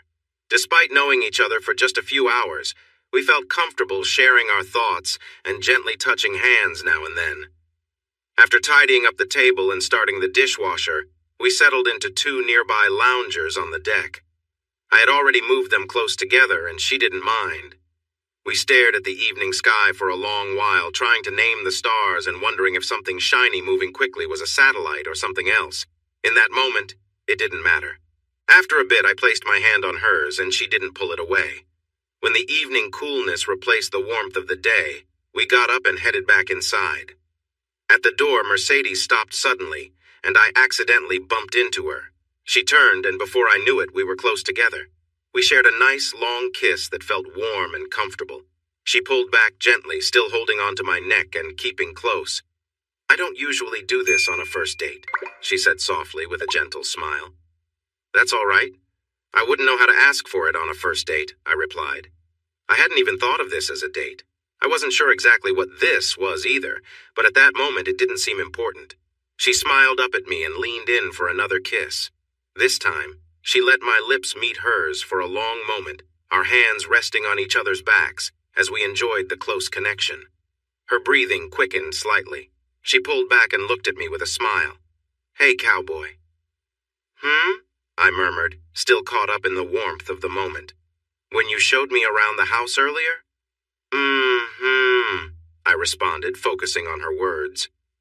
"Think you could lead me back to that big old bed upstairs?" she asked, a hint of humor in her voice. That was all the invitation I needed. I closed up the back door, and we walked hand in hand through the house, turning off the lights as we went. I motioned for Mercedes to go up the stairs ahead of me, admiring her graceful movements as she climbed. She had an elegance about her, smooth and calm. Once upstairs, I pulled the bed covers back as she got comfortable. We both felt relaxed and left our things wherever they happened to land, not caring much for neatness in that moment. We shared a deep, lingering kiss, both of us savoring it. I knelt beside her, wanting to make sure she felt special and cared for, remembering the simple joy of making someone happy and comfortable. I was always taught that being attentive and thoughtful meant a lot. My Uncle Jake had shared that lesson with me, along with a few other life tips. He was the one who taught me to fly, and when you're flying for long stretches, there's not much to do but talk. Jake loved to share stories, mostly about flying, though sometimes he'd share advice on life and relationships. Uncle Jake never married, but he was rarely alone. People were naturally drawn to him, and he always had friends around people of all ages. Some were old friends, and a few were new acquaintances who looked up to him for advice. He was the kind of guy people leaned on for wisdom and a good laugh. He taught me a lot about confidence, respect, and kindness in the small moments, lessons that I took with me everywhere. I was pretty sure my parents would have been upset if they knew all the unconventional lessons Uncle Jake shared with me while I visited his house. With Mercedes, I wanted to show her the gentle approach I'd learned from him, making sure she felt comfortable and cared for. I leaned in close, creating a calm, peaceful moment for us both. We spoke quietly, sharing a laugh here and there, our connection feeling natural and unhurried. I was simply focused on her, making sure she was relaxed and took my time. As the evening went on, she leaned into the comfort, letting herself enjoy the quiet moments as we sat together. I focused on her reactions, responding softly, with a kind of unspoken understanding between us. I followed her lead, making sure every moment felt easy and respectful. Eventually, she settled into a peaceful, contented state, her hand resting gently on mine as she drifted off. We shared a few quiet words afterward, both relaxed and enjoying the calm atmosphere. In those final moments, I made sure she felt appreciated and comfortable, treating her with the same kindness and patience Uncle Jake had taught me to value in any relationship. We ended the night with a quiet, shared sense of contentment, both ready to embrace the quiet calm we'd created together. Then I started over, taking my time and moving gently. After a few moments, I gradually slowed down, easing into soft, gentle touches. I took a breath and gave a light chuckle. She murmured softly, looking at me. "I'm just happy," I replied with a smile. "This is the best time." I moved to lie beside her, resting my head on the pillow. She moved closer until she was resting her head beside mine, and we shared a quiet, contented smile. "Feels nice, doesn't it?" she asked softly. "Absolutely," I replied, "and I could stay like this all day." I kissed her again, moving gently, savoring the peaceful moment. We shared warm, lingering glances as I moved to her shoulder, giving her soft, gentle touches, creating a moment of closeness and care. As I gently kissed her shoulder, her hand rested lightly on mine. We both enjoyed the quiet, the connection unspoken but understood. Time passed in a calm rhythm, both of us comfortable and relaxed. After a while, she sighed contentedly, and I gently tucked a pillow under her to make her comfortable. We shared a final relaxed moment together before I lay back, both of us content with the shared warmth and calmness we'd created. We stayed that way for a long while, quiet and happy in each other's company, letting the peace of the moment settle over us. As we finally relaxed, we shared one more glance, feeling connected and close, grateful for the quiet happiness we'd found together. Lying next to her, I gently ran my hand from her shoulder down her arm and as far along her leg as I could reach. She caught her breath here and there, her body lightly shivering now and then as we relaxed together. She eventually placed her hand on my chest, holding my hand in hers and moving slightly closer until her head rested comfortably on my shoulder. With a small smile, she patted my chest in a warm, friendly way. "If you tell anyone, I'll deny every word," she murmured playfully. "But I need a break, I'm nearly worn out." She shifted a little, adjusting her position with a contented sigh before she settled down again, fully relaxed. "I didn't do a thing," I said innocently. She laughed a light, happy sound. "Maybe I was just a bit too comfortable," she said, smiling to herself. We lay there together, resting, chatting softly, and sharing a comfortable, easy connection. "So why didn't you and your ex-wife share this kind of closeness?"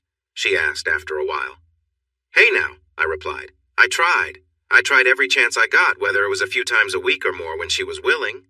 I smiled. She was quiet, thinking. "Then maybe she didn't realize what she had," she answered with a small laugh. I laughed back. "Well, just so you know, I'm really enjoying getting to know you." She considered that with a grin. "Well, you're finally catching on, cowboy," she said warmly. We shared a playful moment, leading to a bit of gentle laughter, each of us just enjoying the time together. When I woke the next morning, her soft, dark hair rested across my chest, her head nestled against my shoulder with her legs gently intertwined with mine. Earlier, as dawn broke, she had wrapped herself close, letting us share a peaceful closeness. Her gentle breathing against my shoulder felt warm and calm, a connection I hadn't felt in a long time. I'd dated here and there since the divorce, but with Mercedes I felt something genuine. She stirred slightly and I kissed her forehead gently. She murmured, comfortable and content. She lifted her head and leaned in for a sweet kiss. "Ouch," she said, looking uncomfortable. "What's wrong?" I asked. "I'm lying on my hair," she explained with a laugh. "I got tangled up and can't get up." We untangled ourselves and found her hair that had gotten caught underneath us during the night. She sat up and pushed her hair back. "Easy there," she said playfully when she noticed my gaze. But she smiled brightly. She said with determination, "really need a shower, cowboy." "Well, as luck would have it," I replied. "So do I." And she hopped off the bed and danced around to me, reaching out her hand. We hurried into the large bathroom that had belonged to my parents. She playfully stopped me from exploring while we showered, saying if we started, we'd be in there all day and she was too hungry for that. Later, I won her over by carefully washing her long, lovely hair. Afterward, I brushed it out gently. She was content by the time I finished. For breakfast, we enjoyed bacon and scrambled eggs with toast and jam. I learned she proudly belonged to a group called the Carnivores Association of North America, which I had never heard of. I thought she fit that title perfectly since she had polished off her steak the night before and devoured all the bacon at the table. She admitted there was no such group, and I suggested we start one. She sat on my lap and kissed me, making me feel like I was dreaming. Breakfast truly set a wonderful tone for the day. Wearing one of my t-shirts, Mercedes found her phone and called her friend Stephanie to check in and make sure I hadn't caused any trouble. They talked for a while. I paid little attention and after putting on my jeans and boots, headed out to take the trash to the fire pit for burning and to clean out part of the big barn where the horse stable was. When I walked back inside, I grabbed a soda from the fridge. Mercedes was done with her call and her phone was charging on the sideboard next to mine. That's when it hit me. "I've got it!" I exclaimed, as a realization dawned on me about jeans, Mercedes, and horses. Mercedes looked at me with a puzzled expression. "Mom's things, she left everything." I waved my hand dramatically. "Let me explain. Mom and Dad didn't want the ranch anymore. They gave it to me to sell. They're traveling in an RV across the country and said I could keep whatever I wanted from the house. But anything I didn't want, I was supposed to burn, okay?" Mercedes nodded to show she understood my short version of events. And some of my mom's things, they're all clean and here like a couple of blue jeans. I looked at her thoughtfully. I guessed a pair of her jeans would fit you well enough. You could go riding in them if you still want to? She nodded happily. We ran upstairs. I showed Mercedes where Mom's old closet was, and she started to look through the clothes to see if she could find some pants or jeans to wear. I opened my laptop and started the video chat app. Just to be polite, I wanted to ask Mom if we could borrow the jeans, and I needed to call them anyway. "Hi, sweetie," Mom said when we connected. "I've been thinking of you. How are things going?" "Just fine, Mom. Sold Chip and Tattler last week." They were two of our horses. "And I think I have a buyer for the buffalo. I won't know for a few days if it's a deal or not. Other than that, most of the farm machinery is sold, and things are going pretty well. How are you all doing?" I heard some soft giggles from Mom's closet and a couple of light thuds. I looked around to see Mercedes pulling a large box out of the closet. I went back to listening to Mom as she talked about the Meteor Crater National Landmark and mentioned Winslow, Arizona being in a song. After a moment, I told her it was in a song by the Eagles called Take It Easy, and when it came out, she was excited. I didn't mention that I quickly found that info online to seem smart, even though I was just as curious as Mom at first. Mercedes caught my attention, holding something up that I guessed she found in the closet. I looked and was surprised. In her right hand, Mercedes was holding a pair of fur-lined handcuffs, and in her left, a matching set of cuffs for the ankles. I took the handcuffs from her. Mom," I asked, "what are these?"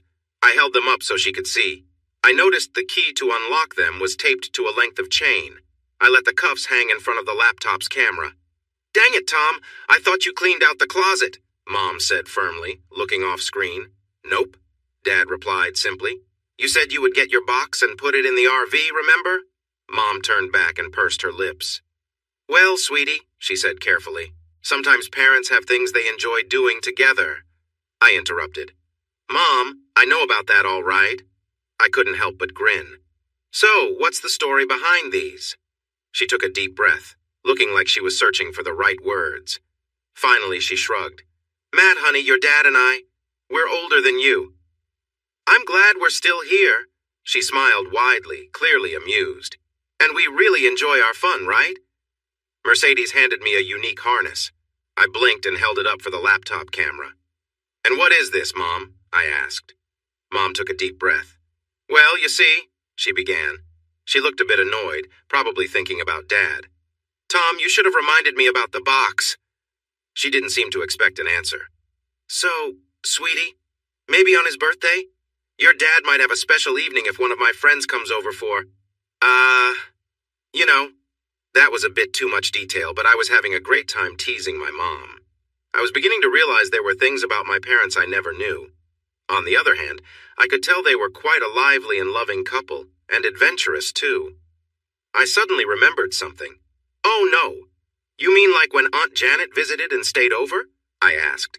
"Aunt Janet was just a close friend of my mom's, but maybe they were closer than I thought." Mom hesitated. She didn't really say yes, but her silence didn't sound like a no either. Wow, I couldn't believe it. "So, when you sent me to my cabin on Dad's birthday, you guys were—" "Don't be rude, Matthew," Mom said, sounding serious. "I promise, Mom," I replied. "But why?" "Because I have a rule, boy. When your dad enjoys himself, I do too." I didn't say anything more. My mind was racing. "Hi, sweetie," Mom called out. I was puzzled about what she was planning. She had already greeted me. "Is my son treating you well?" she asked. "Why don't you introduce us, Matthew?" she continued, clearly addressing me. I was confused. Mercedes wasn't in the camera view and was being quietly, so Mom shouldn't have known anyone was there with me. "Son," Mom said with a hint of disapproval, "you do remember my big mirror is behind you, right?" I turned to look. There it was, the old full-length mirror Mom kept in the room. Mercedes was standing there, and in the reflection, I saw her checking out something. I casually adjusted my t-shirt to cover up the view. I sighed. Things were getting tricky. "Mom, say hello to Mercedes." "Mercedes, this is my mom," I said, making the introductions. Mercedes waved at the mirror, then turned toward me so the camera could see her. "Hi, Mrs. Singletary," she said cheerfully. Mom laughed. "Sweetheart, after the talk you've been listening to, we can skip the formalities. Just call me Leah." "Just like in Star Wars," Mom said happily. She was smiling brightly. "Okay, Leah," Mercedes said quickly. "I think it's nice how you and your son can talk so openly. It's wonderful." They chatted for a while and I started to tune them out. I wasn't sure if my mom noticed my hand resting on Mercedes's thigh, but I wondered if I still needed to hide it. It was a strange morning. Then I saw my dad come into view briefly. He greeted Mercedes before disappearing from sight, just the back of his head going down. My mom leaned back a little, grasped the table edge, then came forward again. I was confused for a moment. "Mom, Dad, My mom looked at me playfully.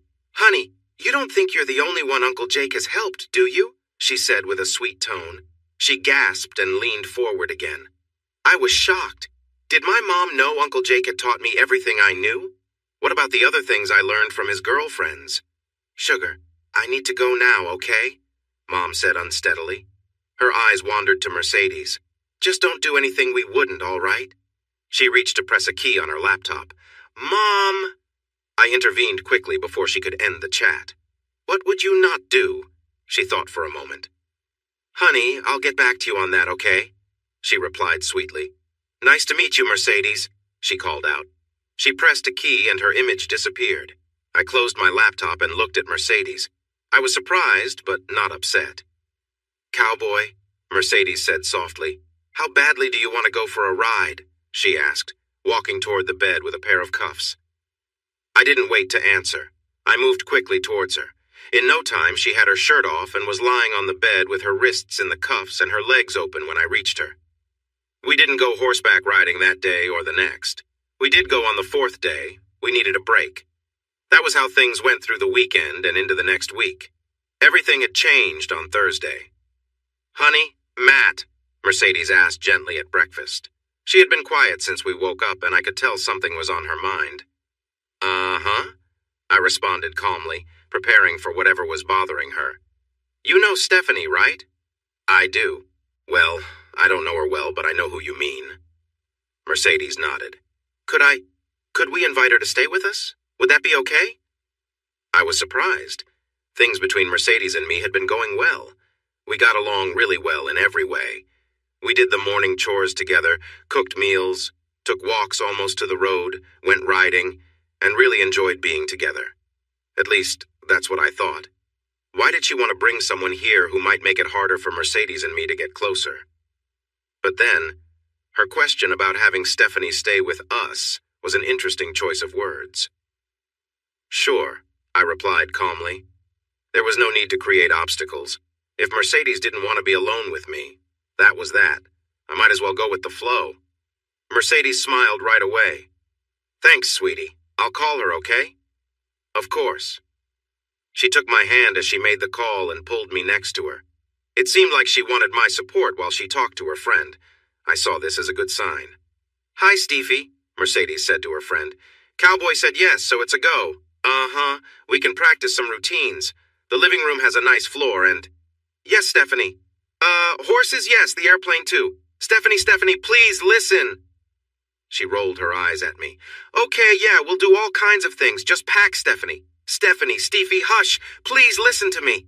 Just bring a few things. No, you won't need much. We're pretty laid back, okay? Yeah, I know. Listen, pack my extra brushes and hairdryer and... Yeah, you know what I mean. Right."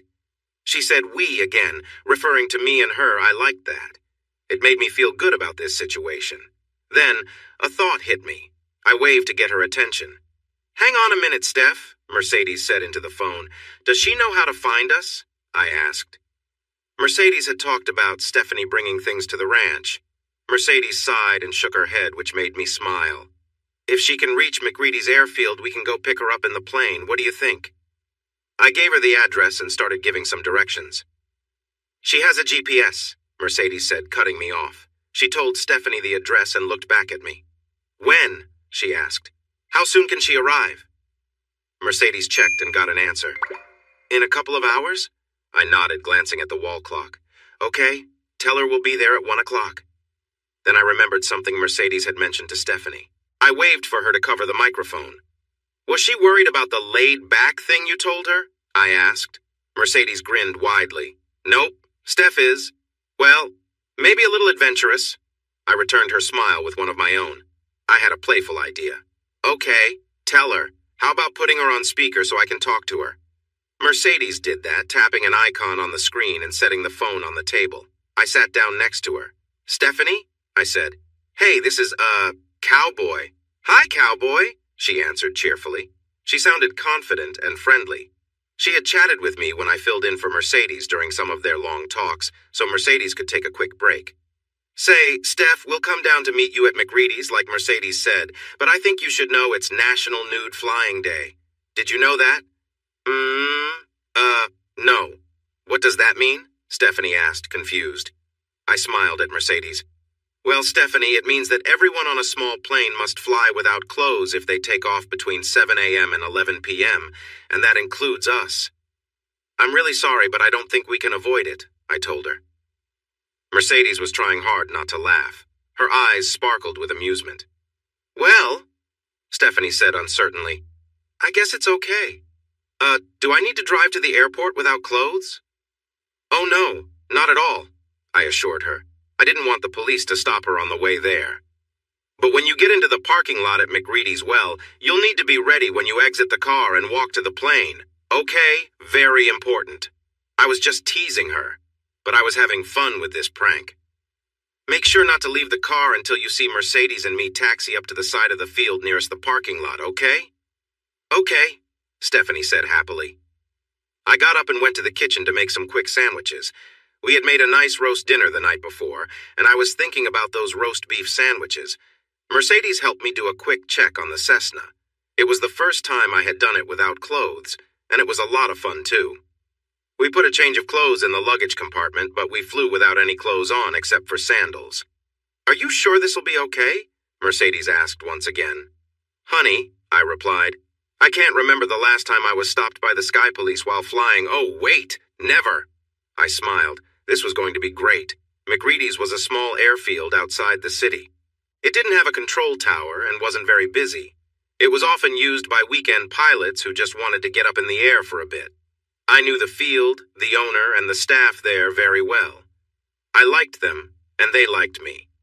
I did a flyby over the airfield, looking down into the parking lot. It was almost 1 o'clock, and there, a small car was pulling in. I held the Cessna in a sharp turn to the right, letting Mercedes get a better look. Is that Stephanie in that green car? I asked. It's not green, yeah, that's her, Mercedes told me. I straightened up, flew my approach, and then landed the Cessna smoothly. As we taxied toward the parking lot, I saw a pretty blonde get out of the car, ready for our arrival. She walked to the edge of the grassy airstrip, carrying 2 small bags. With confidence, she approached the Cessna and followed my hand signals to go to the other side. In just a moment, she was outside the plane, handing me the bags.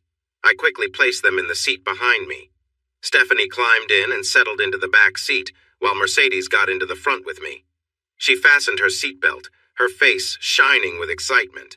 We all smiled at our fun adventure. I started the engine, taxied, and took off a couple of minutes later. Victor Papa Romeo, 319er, said a voice on the radio. It was Gene, who owned the airfield. He wasn't a control tower since the airfield didn't even have one, so this was probably just a friendly call. I gestured for Mercedes and Stephanie to put on the headphones I had ready for them. Victor Papa Romeo, 319er, I replied, smiling to myself.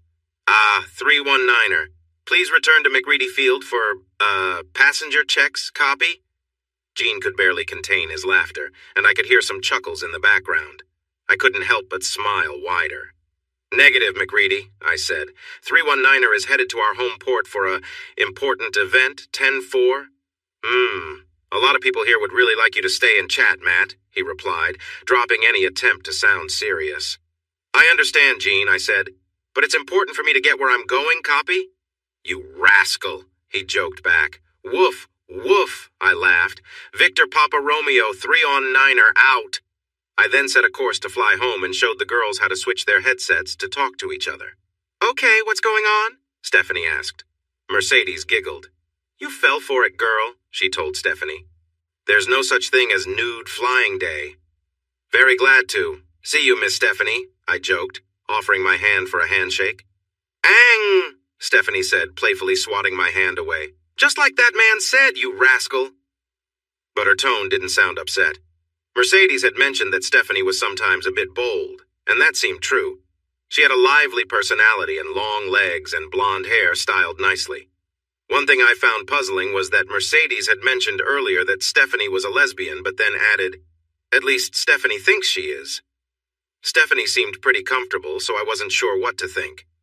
I felt confused, but didn't dwell on it too much. I was enjoying the company of two young women. They were both very comfortable being themselves. I felt really happy in that moment. We spent the afternoon showing Stephanie around the house and yard. We introduced her to Ginger and my horse, whom my dad named Hoss a long time ago. I also suggested a lovely chestnut horse for her to ride if we all went out together.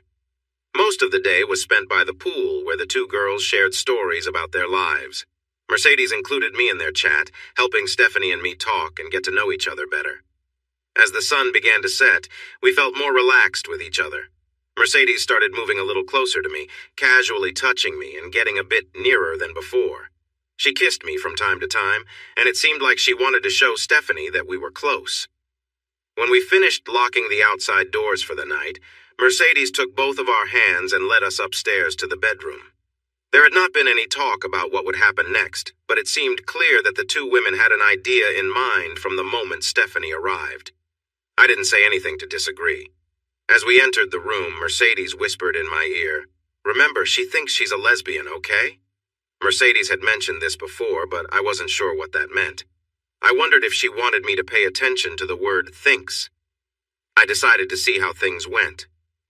Mercedes then sat on the edge of the bed and took my hand and Stephanie's, pulling us down beside her.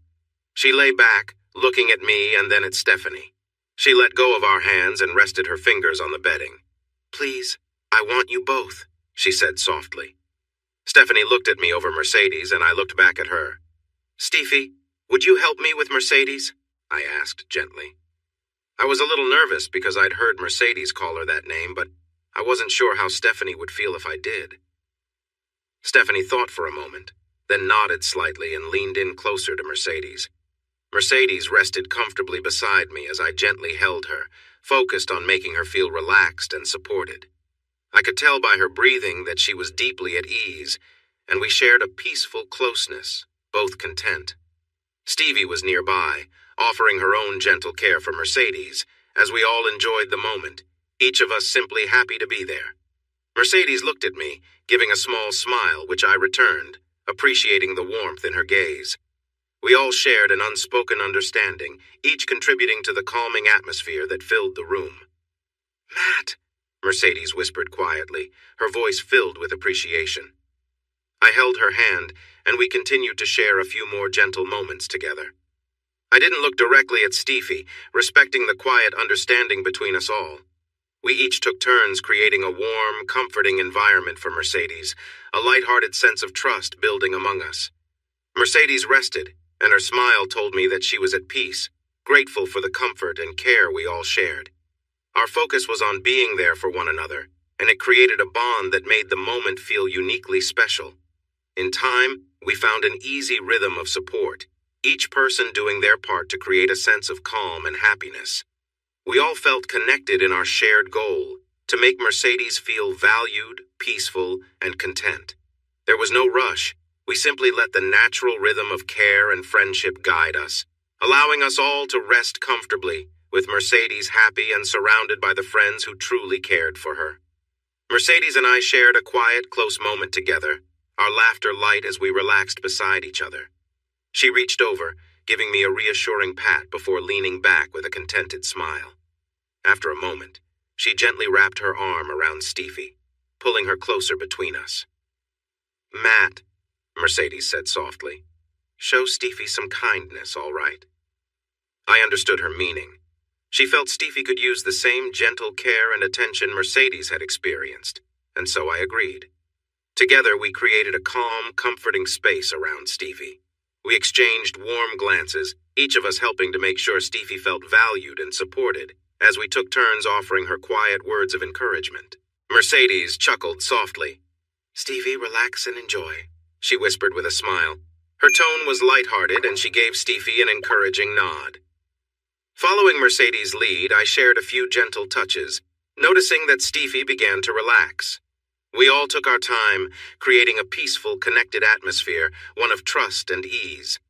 Stevie sighed contentedly and gave me a thankful smile as Mercedes offered quiet encouragement.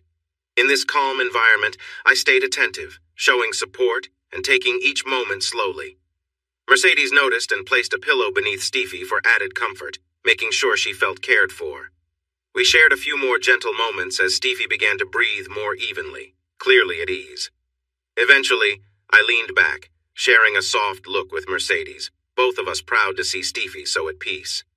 We all shared a final smile together, feeling relaxed and happy in each other's company. We kept the mood light, each of us taking joy in the shared friendship and calm connection that filled the room. Her hands were gently holding my shoulders. She wrapped her arms around my waist, drawing me closer to her. Then we started moving together, both of us putting in a lot of effort and breathing hard. Suddenly, Stevie stopped. Her body shook and her eyes widened. She held onto my arms tightly, keeping me above her. I could feel a strong wave of emotion pass through her. She let out a sharp sound and then relaxed, her eyes closing as she laid back. A small shiver ran through her body before she became still. I felt ready to collapse, so I pulled away from her. I had intended to roll to one side, but Mercedes gently pulled me toward the other direction. I ended up lying down between both women, tired and resting on my back. Stevie playfully tapped my chest, trying to get my attention. "What?" I asked, surprised.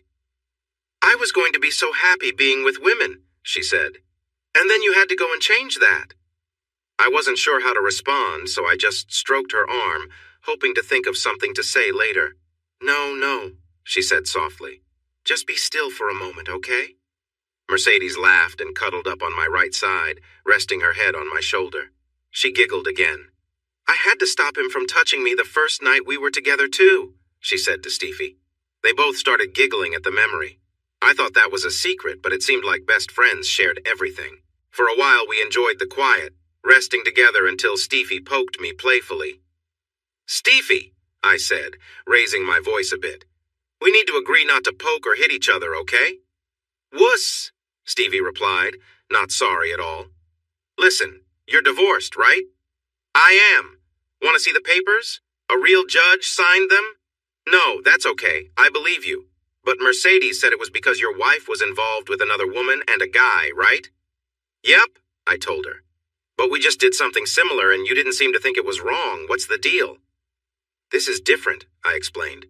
"None of us is married, and that makes a difference." I added, "Stevie, it wasn't about what they did. It was about them being in a situation where they shouldn't have been together at all." I recalled the day I learned about her actions. They weren't supposed to be fooling around in the first place, no matter what kind of fun they were having. My wife made a promise to forsake all others, and I did too. It's right there in our wedding vows. What we just did is different. I get that it's the same type of fun, but none of us is married. None of us is in another relationship as far as I know.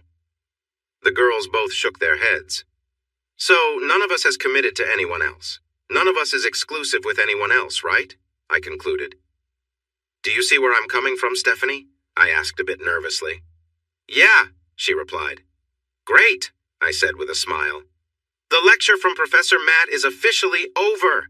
I playfully patted her and Mercedes's legs. "So, who wants to take a quick shower and then go downstairs to grab something to eat? I'm really hungry." We took our shower together after agreeing to avoid any intimate touches, since that would slow us down. We were all three really hungry.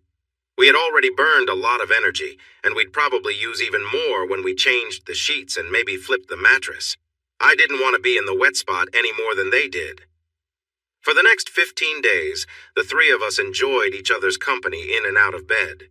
The girls helped with morning chores, and we went riding. I finally saw Ginger running at full speed with Mercedes riding her, her long black hair flowing behind her. We swam in our pool and took trips to the lake to ride jet skis. We did all sorts of fun things. When we weren't out doing something, we spent time together in many different ways. I spent time with each of the girls on their own, and they also enjoyed time together. Sometimes they wanted to spend time alone, but usually I joined in at some point.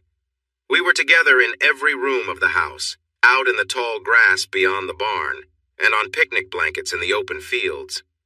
We did other activities too. I took the girls dancing in the city a couple of times, and we had dinner at nice restaurants several times. We drove their Range Rover into town and cleared out their apartment. I spent a little more than 3 weeks with Mercedes, 1 week just with her, and then 2 weeks with both Mercedes and Stephanie. Those were the best weeks of my life. On our last night, we planned to share a special moment together, but Mercedes and I decided instead to just be close and support each other. She and Stephanie were leaving in the morning, and we were all struggling with that. "You know why I asked if Stephanie could come out here, right?" Mercedes asked softly. I nodded in the dim light of the bedroom. The darkness was only lit by the moonlight shining faintly through the window. "If we had just a little more time alone here," I said. "Then tomorrow might not come at all," I added with a heavy heart. "And Stevie needs to understand who she truly is. It's different than she thinks," I continued. "It seems like she's doing okay, but I'm worried it might create a distance between us." I paused for a moment. "Did it help you?" I asked gently. She sighed. "I'm not sure," she replied sadly. "Maybe," she thought quietly. "If we get through tomorrow, maybe it will be enough." "But I didn't expect Stevie to feel so strongly for you," Mercedes said with a hint of playfulness. "Or you for her." I had no words. Everything felt so tangled. We stayed quiet for a while. "And you know about Stevie and me dancing together?" "I do. You both grew up together, started dancing when you were little, and now you're preparing for that big performance in Philadelphia." "I know," I said. "Maybe I could stay here and find—" "No, that wouldn't work," I interrupted. "The chance you have in Philadelphia is too special. There's nothing like it here. I wouldn't want to take that dream away from you. That wouldn't be fair, and after some time, you might wonder what could have been. That could cause issues between us, no matter how hard we tried to avoid it." I took a deep breath and released it slowly. "If I followed you to Philadelphia, you would be busy with dance, and we wouldn't have much time together. With all the traveling and everything." I sighed again. "We can't make that work either." We could have talked more, going in circles, but then there was a knock on the door. Stevie sniffled softly, trying to hold back her tears. "Can I sleep with you too?" she asked in a small voice. She had meant to give Mercedes and me the night alone, but the thought of facing tomorrow alone was too painful for her. "Of course," I said gently, looking at Mercedes. She nodded. "Come here and let me hold you," I said to Stevie. She crawled under the covers and nestled close to me. I lay on my back while the girls rested their heads on my shoulders. We didn't get intimate, but we felt closer than ever. After Mercedes and Stevie left, I felt completely lost. They didn't call or text, and I didn't reach out either. We had all agreed that it would only make things harder, and there was nothing to be done. It hurt deeply, though. I focused on getting the ranch sold or given away. I sold all my cattle to a ranch near Kingsville. They planned to mix them with their herd to bring in some new genetics. I sold Ginger and another 3-year-old mare to a family named Ingram for $1 each. Fred and Sarah Ingram had 2 daughters, 13-year-old Amber and 11-year-old Pamela, who instantly fell in love with the horses. One day they stopped at my gate while I was getting the horses ready. By the time Fred finally got the girls to leave, my shirt was soaked with their happy tears from hugging me so much. It warmed my heart to see them so joyful. The rest of the horses sold quickly, and I sold the buffalo to a rancher in Colorado who already had some there. I also sent the remaining farm vehicles to an auction in the next county, and they sold fast too. That wrapped up my selling. I gave Uncle Jake's old Cessna 172 to Gene McReady for his pilot training program. He and one of his friends flew me back home after I dropped off the plane. They chatted happily the whole way about the time I flew out of their airfield with 2 passengers. I didn't invite them into the house when we got to the ranch because I was tired of discussing that day. I wanted to forget about Mercedes and Stephanie. I drained the pool and filled it with rocks and soil to keep animals from falling in. Then I searched the house for any items that someone might want, checking several times to ensure I didn't miss anything Mom might have left behind. I got all the permits I needed for a controlled burn and set fire to the old ranch house and the small house where I lived as a teenager. The local volunteer fire department was on standby while the houses burned. We celebrated with baby back ribs, brisket, and all the sides from Jesse's for the fire crews, along with plenty of soda and bottled water. Everyone stayed long after the fire was out, enjoying food and chatting until they got calls from their partners wondering where they were. That night, I stayed at a motel, feeling disconnected from everything that had tied me here. The next morning, I headed for California. My parents were on their way to Yosemite, and I planned to meet them there for a short visit. It probably looked a bit funny, a 30-year-old man visiting his parents at a campsite in the woods. Hey everyone! Thanks for watching. Don't forget to subscribe and turn on notifications so you won't miss any of the exciting stories we have coming up. What do you think about the characters in this story? Let us know in the comments. We'd love to hear from you.